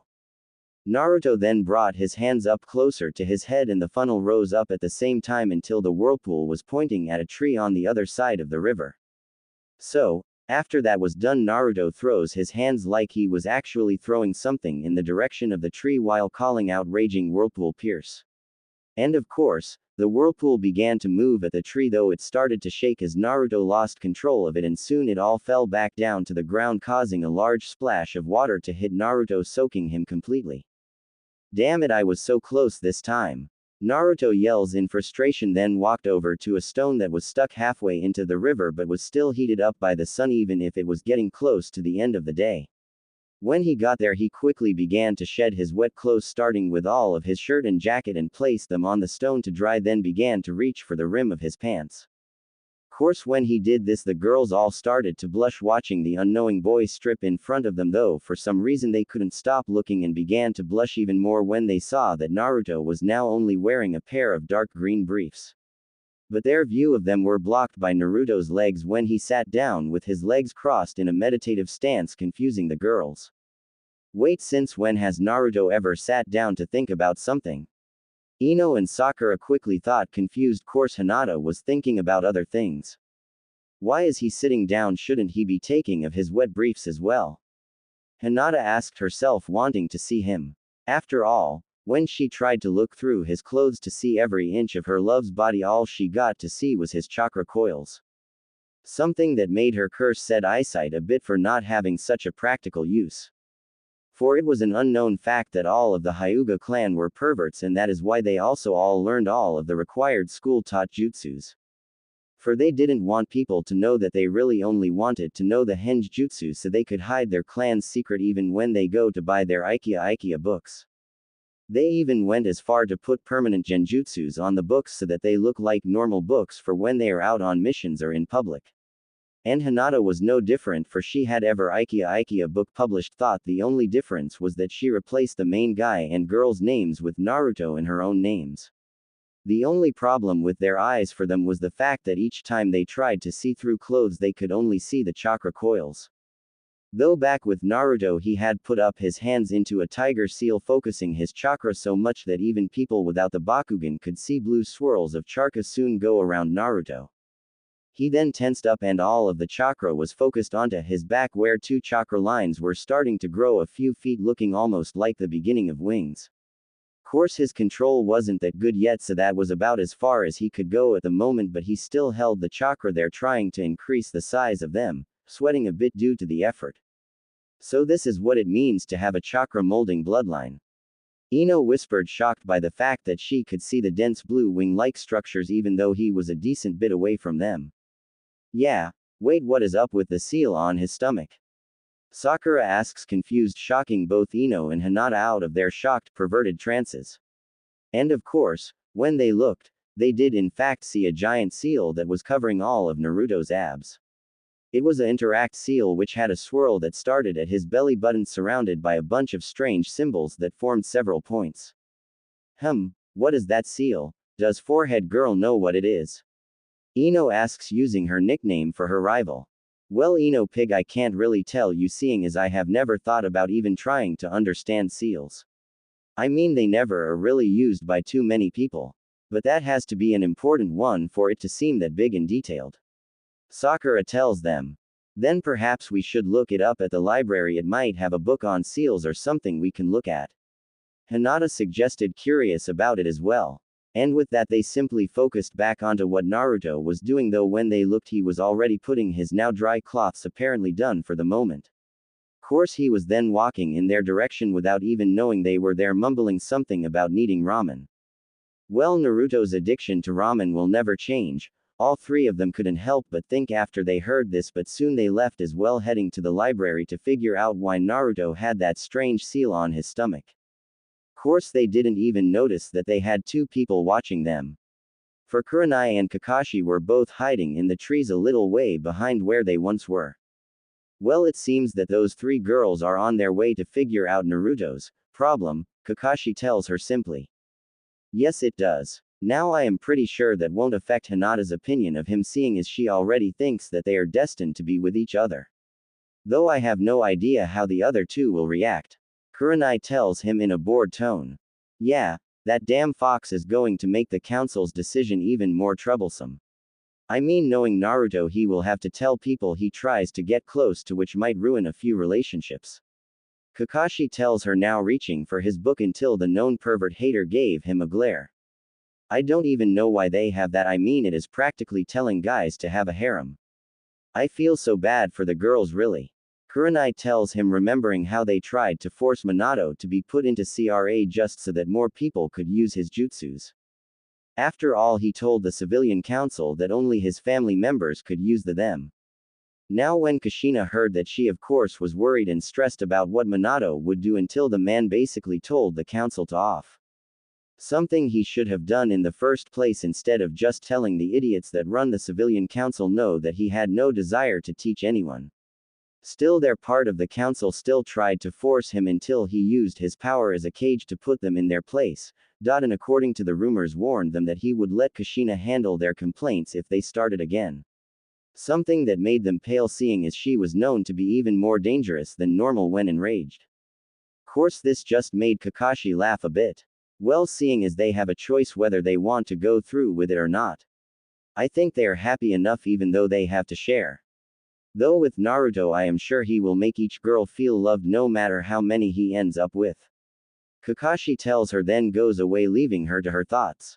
Library. Ino and Hinata were sitting a chair apart from each other, calmly waiting for a few moments until Sakura came and sat between them while setting a few books on the table. Okay, then these are all of the books on seals that are in the library. Sakura tells them. What, that is all there is? Ino asks, shocked that their library that was one of the most extensive in the world. Afraid so. You see, sealing is a hard art to learn, and those who learn it want to keep their personal seals private, so not too many books are out for public reading, especially since most villages don't want to give rare information like this to different villages. Sakura tells them. After that they all begin reading and quickly find that most of the information in the books was stuff that made no sense to them. Though from what they could understand it seemed most of the books were only about becoming a beginner at the art rather than giving them a way to look up the interact seal they saw on Naruto. So what are we going to do now? It is not like we have anywhere else to look. Ino complains, and all three of them agreed that they hit a dead end, so they all walked off towards the entrance of the library to leave until they saw someone familiar. Hey Haku-san, Hinata tells the girl nicely, though she seemed to glare slightly at Haku. Oh, hello there. What are you guys doing here? Haku asked curiously after closing the book she was skimming through. Hello Haku, we were just looking for a book to try and figure out what this seal is. Ino tells her, a bit upset about the fact they failed but still held out the copy of the Naruto's seal that they managed to roughly draw on a piece of paper. Though when they tried to activate it they did nothing but waste their chakra thanks to not using the proper ink and because the seal was sloppy compared to the real deal. Yes, I know what the seal is and how people get it, don't message me saying that is not how the Shiki Fujin works. We all know it, but at the time the girls didn't know it. Well, how about you come over to my apartment again? I think I remember seeing a seal like this in one of Naruto's scrolls. Haku tells them, shocking the other girls. What? Why would Naruto have information on seals?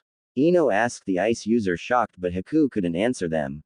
Still went to Naruto's side of the apartment to see if Haku was right. Apartment. Now where did that scroll go? Haku asks herself while looking through the small number of scrolls Naruto had. Hey Haku, what were you looking for at the library anyways? And come to think about it, why did you look through Naruto's scrolls as well? She asked curiously. After all, most people didn't spend all that much time at the library, or were curious enough to go through other people's stuff. Oh, well, I never really cooked too much food, seeing as for most of my life we were camping or on the move.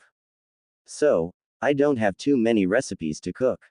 So, I decided to see if Naruto had any books on the subject, only to sadly see that he didn't. So, instead I went to the library to study up on various recipes that looked interesting. Though you guys managed to come find me before I found a book I wanted to borrow, but I'll just get it tomorrow or something. Haku tells them, not too concerned, seeing as Naruto was happy enough with the meals she could currently make. Oh, here it is. She continues happily, holding out a small scroll. Ah, thank you Haku-chan. Now let's see what this has to tell us. Sakura tells them, then opens the scroll up. My seal that I found in Forbidden Scroll. Image of Naruto's seal done crudely again. What scroll said? The Shiki Fujin is a seal used to seal up the very soul of whatever you use it on. Though there is a price. For when it is sealed, you will also seal your own soul to hell as well. Now the strength of this seal is based of your willpower and theirs. So that is why this is a forbidden jutsu. Now the most common use of this seal is to seal the biju into a young child to make a human sacrifice or jinchuriki to increase the village's strength. Sakura reads out loud, which shocked all of the girls present. Wait, this seal stops demons by locking them inside of people. And didn't a few villages call Naruto demon for some reason? So, does that mean that he has some monster inside of him? Sakura asks the group, not sure what to think at the moment. After all, the information seems far less believable than anything she imagined to find. I don't know, but I think we all know what we should do. Ino tells them, course they didn't understand at all. What? Hinata asks her, trying to figure out what the blonde was thinking. We should go talk to Naruto again and get him to explain this. I mean, he might as well tell us the rest of the secret. And if he doesn't, we could always pester him till he does. She tells them, and of course Sakura quickly agrees with her, though Hinata seemed unsure and Haku chose not to state her opinion.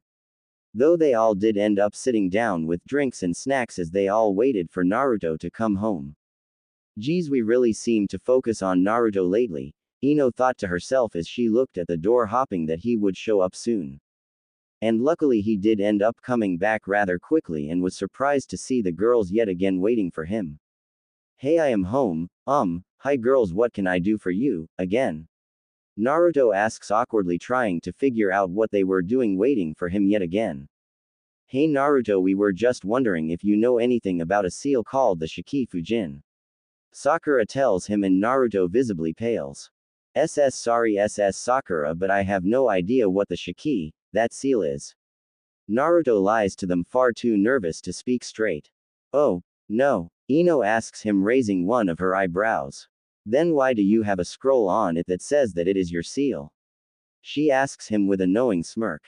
Ooh, that seal. Naruto tells them, trying to make it seem like he just remembered it. Yeah, I saw it when I looked through a scroll and thought I saw it before, so I copied it down to look for the seal later. Naruto tries to lie to them, though they would have none of that. Naruto-kun, we saw the seal. I mean, when we were going to get you for a group lunch, it was painted onto your stomach, and of course we were too shocked at seeing it, so we forgot to tell you.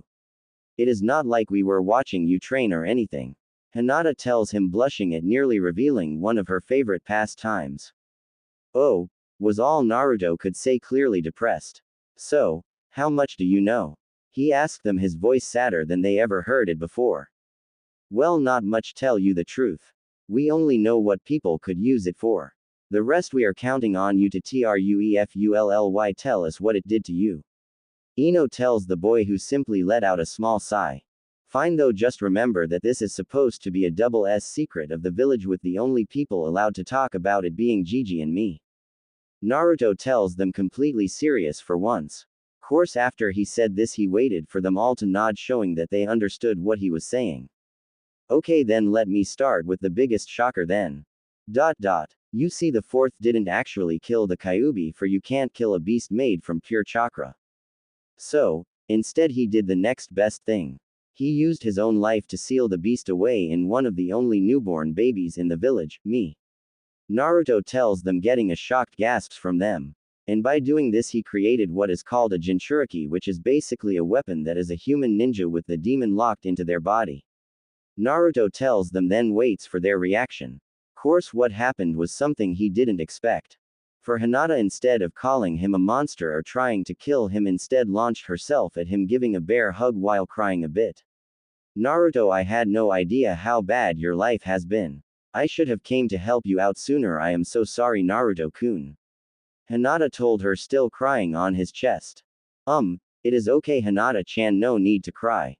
Naruto told her, awkwardly trying to calm the girl down but had no real idea how to do so. Course she eventually calmed down enough so that she was only sniffling but still let go of Naruto with a small blush as she told him sorry.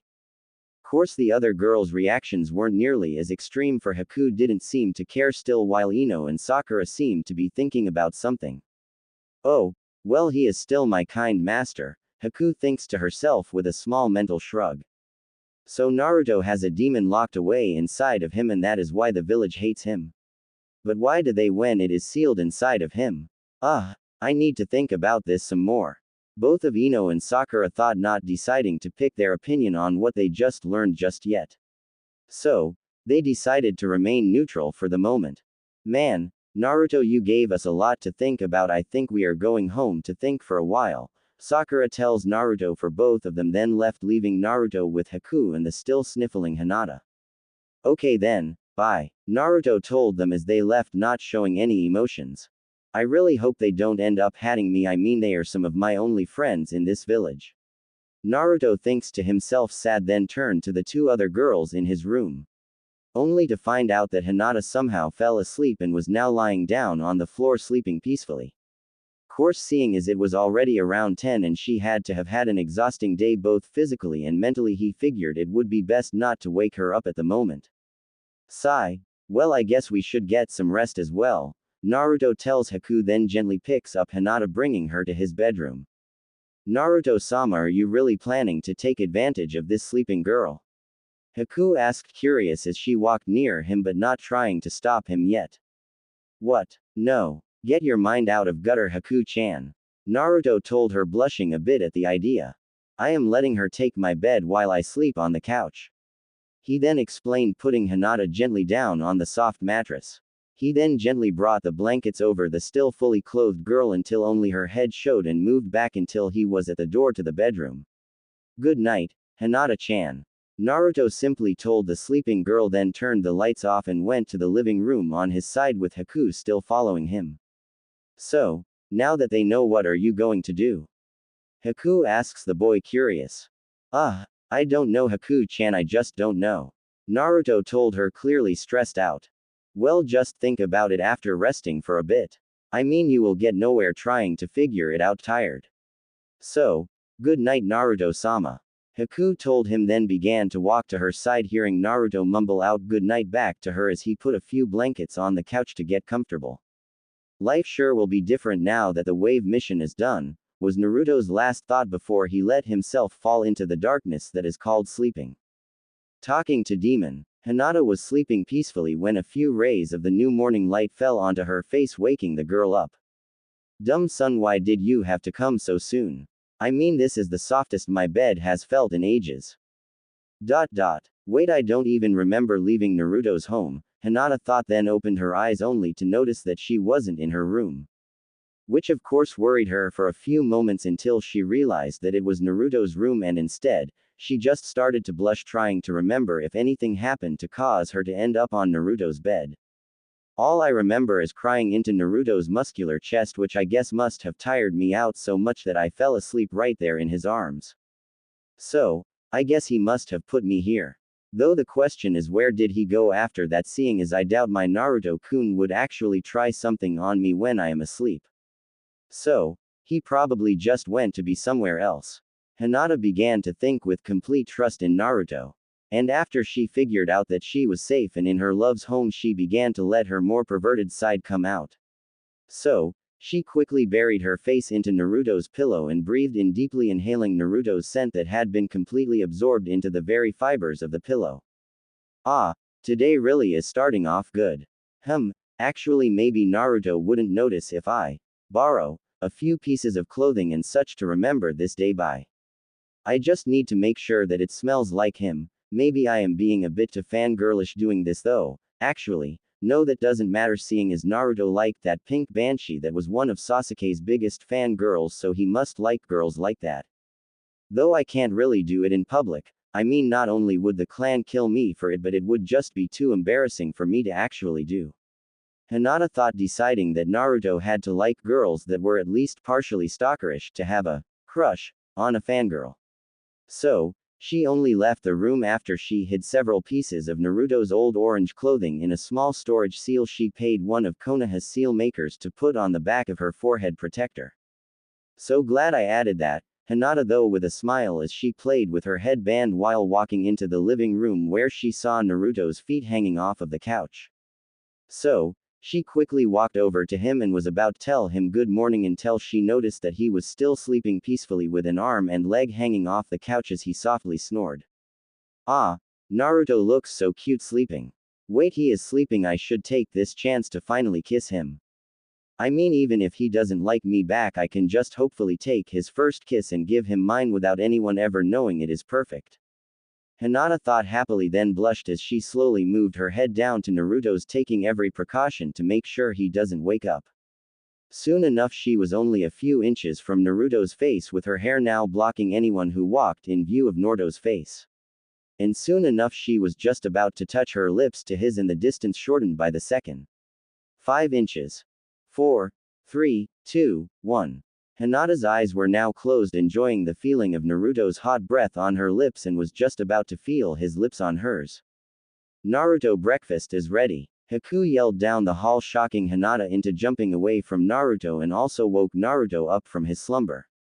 Coming, Haku-chan. Naruto mumbled as he was still waking up, then he noticed Hinata was standing a little way away from him. Oh, hi Hinata, I hope you don't mind the fact that I didn't wake you up last night. You were just sleeping far too peacefully. Naruto told the girl, rubbing the back of his head a bit at the same time. It is fine, Naruto-kun, Hinata stuttered out quietly, still blushing about what she nearly did. Course Naruto didn't notice this, seeing as he was already walking towards his breakfast, clearly expecting Hinata to follow without having to say it.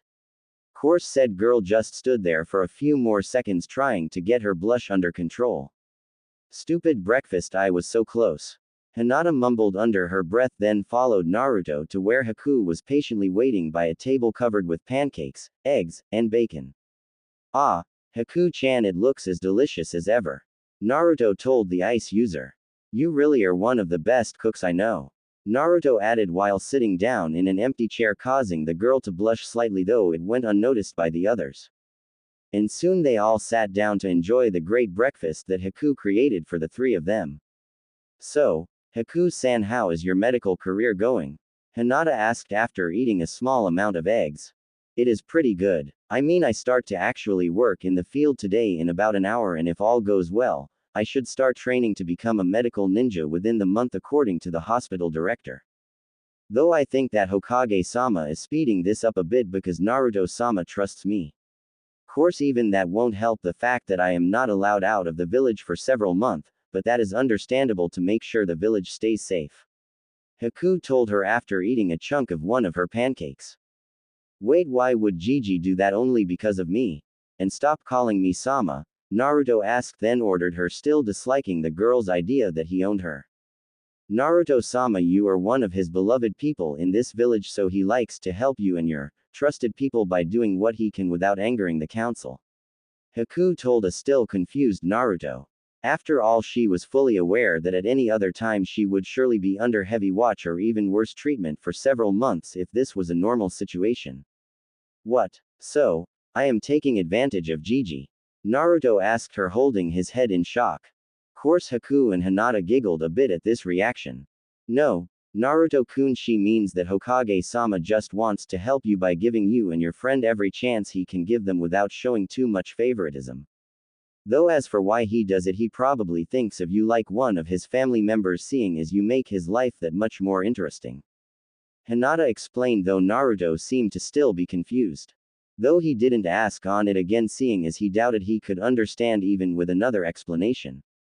So, he just kept eating while half listening to Haku, who was talking about the training she had to do to become a registered healer and about various herbs and creams used for healing various things, with Hinata, who seemed to have an interest with the subject.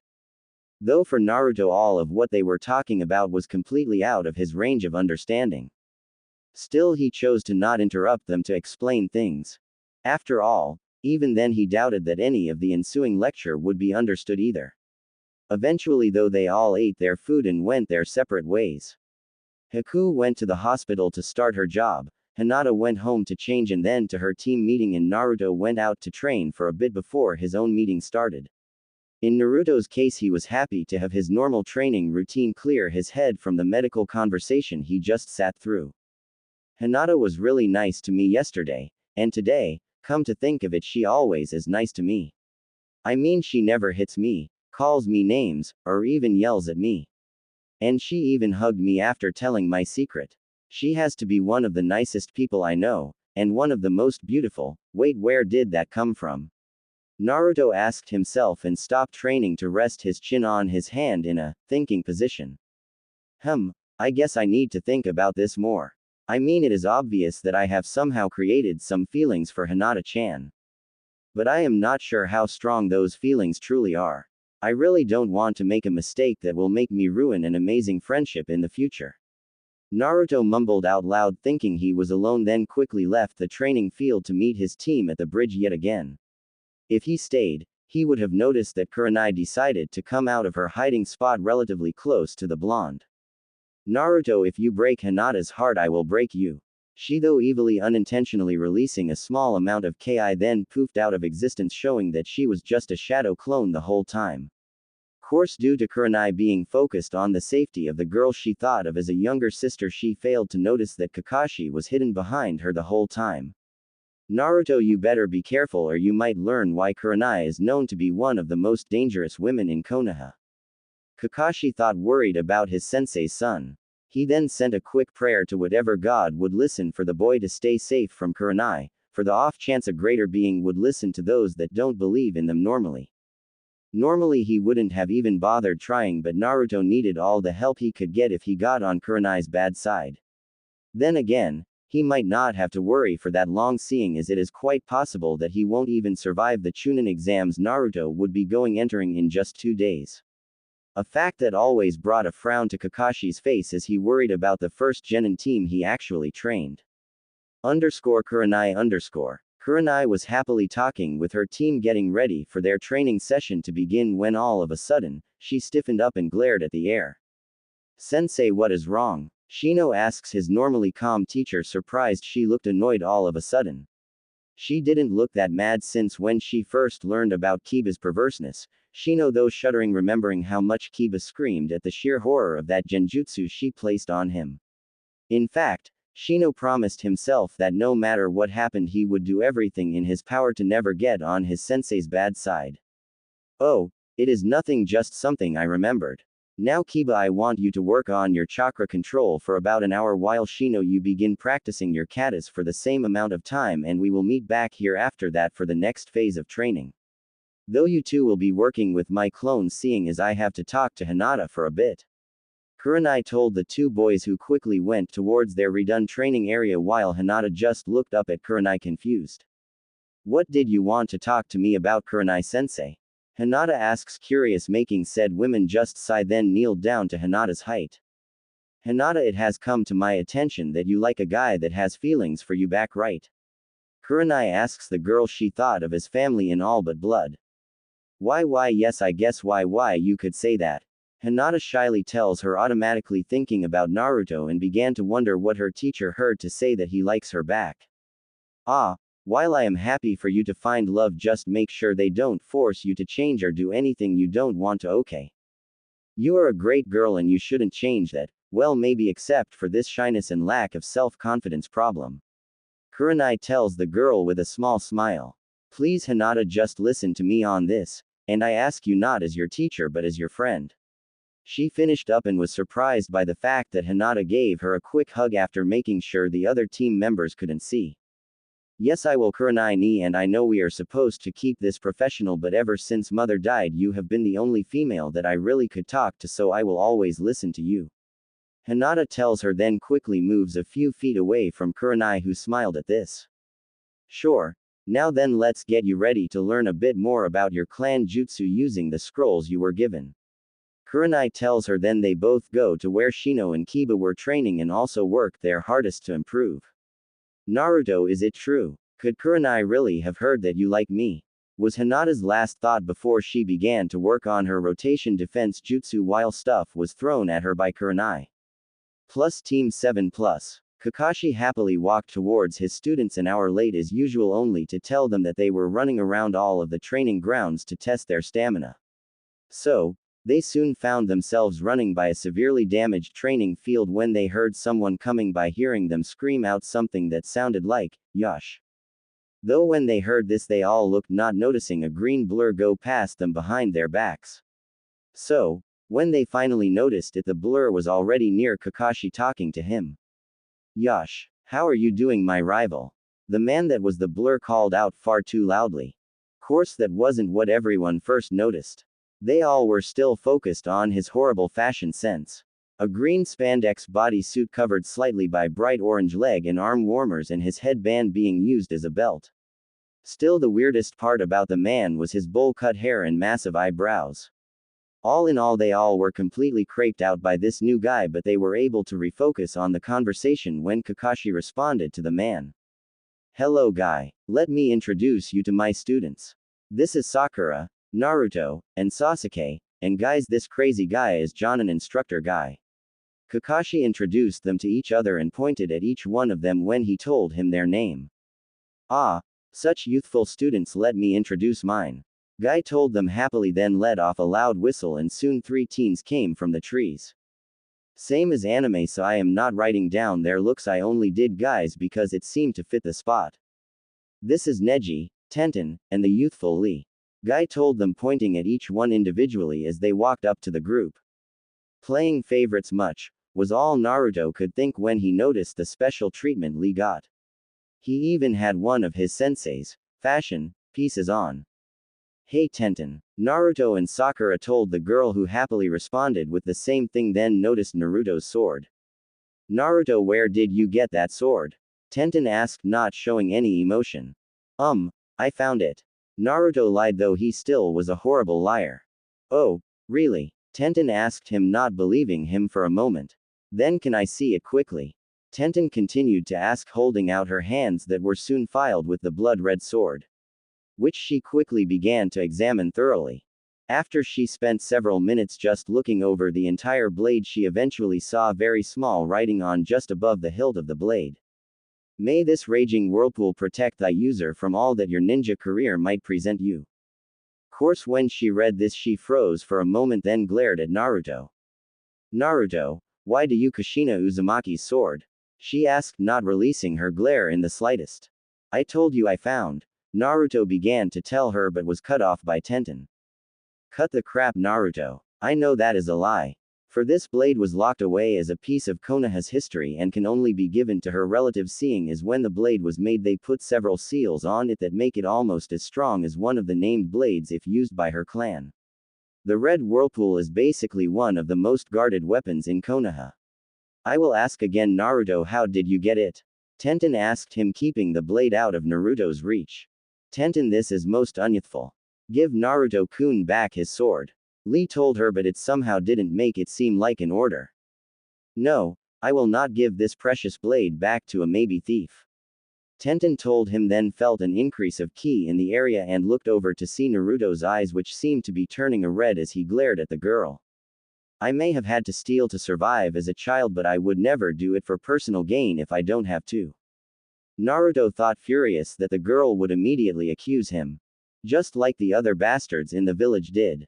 The fact that she did so after getting under his guard pained him a bit, but after daring to accuse him, he quickly destroyed any trust he held in the girl. Naruto then let a small growl pass his lips before shocking the group around him by creating a chakra hand. This chakra hand came from his foot and took advantage of the shock it caused to easily take back the blade. He then looked at his teacher without sparing the girl in front of him another glance.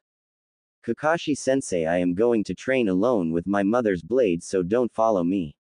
Naruto growled out, then left the still shocked group to go to his secret place, to vent his anger on something that wasn't human. After Naruto left, Tenten quickly remembered that Naruto had to be Kushina's son, not only because she found out at the sleepover but also because they obviously shared a last name. Though when she finally came to this conclusion, Naruto was already long gone.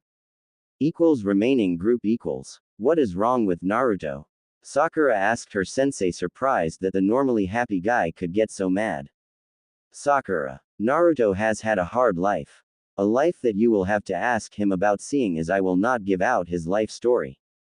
But even with his life being rough, he made a point to rarely steal anything from anyone. In fact, the few cases I have heard about was done purely because of necessity. So, he truly hates being called one, seeing as he never went that route even when his life was so bad, and because several people of this village constantly called him one even knowing this fact. Now normally he would just ignore the name calling, seeing as he seems to sometimes keep his real emotions locked away to everyone but his friends, but it seems Tenten had managed to lower his block a bit, but now she just wrecked her progress. I mean, it seems he trusted her a bit more than the average person, so by doing this she managed to hurt him a bit. Kakashi told them just so Tenten knew exactly what she just did. Basically, Kakashi would often be one of the ones to keep an eye on Naruto through his childhood, and he also did his research on his students. For if he was going to have students, he was going to make sure he knows about them. So, I basically gained his trust, then stepped on it. Tenten asked, feeling bad. Yes, Kakashi told the girl bluntly, then said goodbye to Guy and his team and took Sasuke and Sakura to train, knowing that Naruto would be fine by himself for a day of training. Plus, he knew that the boy would be happier alone at the moment. Team Guy. Guy quickly noticed the change of mood in the air, so he decided to refocus his group on training to get rid of it. Yosh, let's get down to work so Naruto's dedication to training doesn't overpower our youthfulness. Guy called out with Lee on his heels ready to go, while Neji and Tenten followed more slowly. Course Tenten's mind was on other things even as she hit the target's bullseye over and over again. So, I caused Naruto pain just by calling him a possible thief. Crap. That probably means that he no longer thinks of me as a friend, I bet. Though why do I care so much? I mean, I hardly know him, but yet I want to be his friend no matter what. But why? I mean, it can't be love. I love Neji with all of his strength and power. I mean, Naruto seems to be kind of strong and has a possibility to become a great ninja, and he is really kind. But I don't like him just because of that, do I? No, it just couldn't be possible, right? Oh, well, I guess I will just have to think about this later, but for right now I will focus on trying to mend the bridge between us. Tenten thought, determined, then patiently waited for her team training session to end so she could go find Naruto. Naruto. Naruto was still fuming and quickly went to his favorite training location. Training Ground 44, the Forest of Death. Course he has been coming here for years just to escape the villagers and to calm down a bit. So, he knew how to avoid most of the stuff he couldn't handle through trial and error he did while growing up. Though he got injured quite a bit figuring that out and was lucky the larger animals thought he was too small to really be of any value as a meal. Though for right now he didn't bother going into his spot, instead he just found a tree that was only about 5 minutes from the entrance he went through and began to destroy it through his training. Though he didn't pace himself like he normally did, so he quickly was out of breath, though this lasted only for a few seconds due to the fox healing him back up to be at the top of his game no matter what in his own natural regeneration. Course what he didn't expect was to hear someone behind him call out to him. "What's up, brat?" it asked, and Naruto quickly turned to see one of the most dangerous women in Konoha, Anko the sadistic snake. As some people have come to call her, seeing as they found out why she was meant to be feared through her special torture and all of her snake-based jutsus. "Hey Anko, Naruto responded to her, loosening from his defensive stance in front of his friend. They both were very different, but they had to go through a lot of the same stuff. She was hated by people in the village due to something she had no control in, just like he was. So, when they met one day in the very forest they were in, they quickly became friends just so that neither of them would fall too far into their own depression. Course they now saw each other less now that they had other friends, but they still saw each other every now and then. For they were friends for life just because they helped each other as they tried to stay out of the darkness that was in their souls. So, what has your panties in a bunch this time?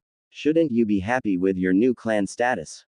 Anko asked her normal blunt self while she pulled out a container of to-go dango from who knows where. Yeah, I know, but now all those bastards that used to torture me and you are now trying to brown-nose me. Oh, yeah, speaking of them, if you get some problems from them or something, just let me know so I can actually use the crap they try to feed me. Anyways, that's not what I am annoyed with right now. I am annoyed because one of my so-called friends called me a thief due to me having my mother's sword, which is supposed to have special properties or something. Naruto told her, remembering how annoyed he was with Tenten. Well, that is enough about me for right now. So, tell me why you are here right now. Don't you have plans with Hana today or something? Naruto asked her, having long since heard about Anko's group of Konoha's Ice Queens but has yet to actually see any of them except for Anko. Oh, I am still going with Hana-chan to that new bar that opened up to party a bit, but she doesn't get off work for a while yet, so when I saw you I decided to just come over to say hi, Anko told him with one of her rare true smiles that were held only for her most trusted friends. Ah, well, it is good to see you again. I mean, I haven't seen you since my mission to the wave. Naruto told her, returning her true smile. Yes, I just had to come see these new eyes of yours, Naru-chan. Anko told him, walking up closer to him and looked straight into his eyes. It makes you look fiercer and crazier. I like that. Anko told him, now practically on top of him. Thanks Anko-chan. Naruto told her, unsure how to respond while blushing due to being squished against the girl. Course after a while she backed off, laughing at his embarrassed state. Ah, you are still so easy to tease. She eventually told him, then noticed the time by looking at the sun through the trees, not too dense, seeing is still practically at the edge. Oh, gotta go see ya later, Naru-chan, she then quickly told him, then left, not giving Naruto a chance to speak. Course this just made Naruto chuckle a bit, now in a better mood. Wait, that was her plan, wasn't it? Oh, well, I guess I need to thank that sneaky girl yet again for putting me in a better mood. Naruto thought happily and then began to train seriously now that his mind was clearer. Though he couldn't help but wonder what the special attributes of the sword has now that Tenten made him realize the small seals that were etched onto either side of the blade. _Tenten_. Tenten's group finally finished after 2 hours, though now the sun was setting, seeing as it was getting close to dinner time and she couldn't find Naruto anywhere. So, she quickly changed directions and decided to look for Hinata so that she could use said girl's bloodline to help find Naruto. Thankfully, in this case, she was quickly able to find the girl and get her to help in her search mission. So, she now stood in front of Training Ground 7 as Hinata scanned the area around them for any sign of the blonde. Though when Hinata finally was finished, Tenten was surprised by the answer. Sorry Tenten-san, but I can't see him anywhere around here. Hinata told her. What? How can that be? You just scanned the entire place, how can he not be here if he was training? Tenten asked, still shocked. I don't know, but wherever he is we won't find him. Hinata told the shocked girl, confusing her even more. Why? Tenten asked, figuring that everything the boy did would be loud and bold. Well, Naruto was always a master prankster, so he ended up being regularly chased by ninja and civilians alike. So, through this it seems that he has developed his skills in stealth to a shocking level, or at least according to what I have heard. Though I do know for a fact that he even managed to prank the Hyuga clan compound. Hinata tells Tenten, remembering that strange time. Flashback. Hinata 2 years ago. Hinata was standing in front of the academy when she noticed her love interest was just a little way away from her. So, she decided to quickly try to go up and talk to him, though one of the Hyuga council saw this and quickly ran up to Naruto and kicked him hard enough to push him a few feet away from where he once was. Get out of Hinata's way. He told Naruto, smiling, only using that as an excuse to hurt the demon child. After he did this, he quickly walked away, though if he looked at Naruto's eyes he would have noticed the glimmer of mischief in them. Course Hinata didn't see this either, because she quickly left as well, not wanting people to know that she was crying because she thought her love was hurt because of her. Plus that night, Hinata was still crying in her room, trying to figure out how to say sorry to Naruto when she heard someone clearly furious outside of her room. Something she rarely heard, seeing as many of the clan tried to keep their emotions to themselves. Still, it was more than enough for Hinata to decide to get out of her room and look around at what was going on. And what she saw was the man that kicked Naruto earlier, yelling at several branch members. How the hell did he get in? I want a full scan of the walls to figure out. And will someone get me something to clean this off with? After he yelled this out, the clan members quickly were trying to do what he asked, while Hinata finally couldn't help but take a closer look at what was going on. Something that led to her ending up in a fit of giggles after seeing the council member. For the council members, once black hair was now dyed bright yellow, or what was left of it anyways. After all, it seems that he also got a haircut that took all of his hair except for a long ponytail. Plus, on his head directly in the center of his forehead was a chicken drawn in permanent marker. Due to this, the council member ended up staying in the clan compound and completely refused to go anywhere in public. He also took to wearing hats quite often, and even had the dishonor of wearing his headband over his forehead. Course he never got his revenge on Naruto, even when he brought it up to people, seeing as there was no proof it was him. Flashback end. Course Hinata was lost in her thoughts of this day for quite a while, so Tenten decided to leave the girl to her thoughts. But soon after she left, Hinata snapped out of it due to hunger and quickly went home to get some food. Funny enough though, as she ran home, she accidentally ran into the person she was looking for just a little bit before. But due to them both traveling on the roofs, she quickly felt herself lose balance thanks to the shock, but thankfully was saved by the man she hit. Something that made a blush quickly appear on her face. Course this just made Naruto with his already confused mind blush as well. Man, that blush makes her look so cute, and she is in my arms right now. Maybe I should just give her a quick kiss. No. Bad Naruto. You don't even know if she likes you like that. Don't let Anko's teasing get to you this much. Naruto thought to himself and gently put Hinata back on her feet. Course when he did this, she got even more embarrassed and her cheeks turned even more red, and she poked her pointer fingers together repeatedly, showing her shy side even more. She looks even more cute now. But, you know what, screw waiting until I know if she likes me, I am just going to go for it. Naruto told himself, then quickly turned to the girl. Hinata. Would you go with me to dinner tonight? Naruto asked, blushing just as much as she was.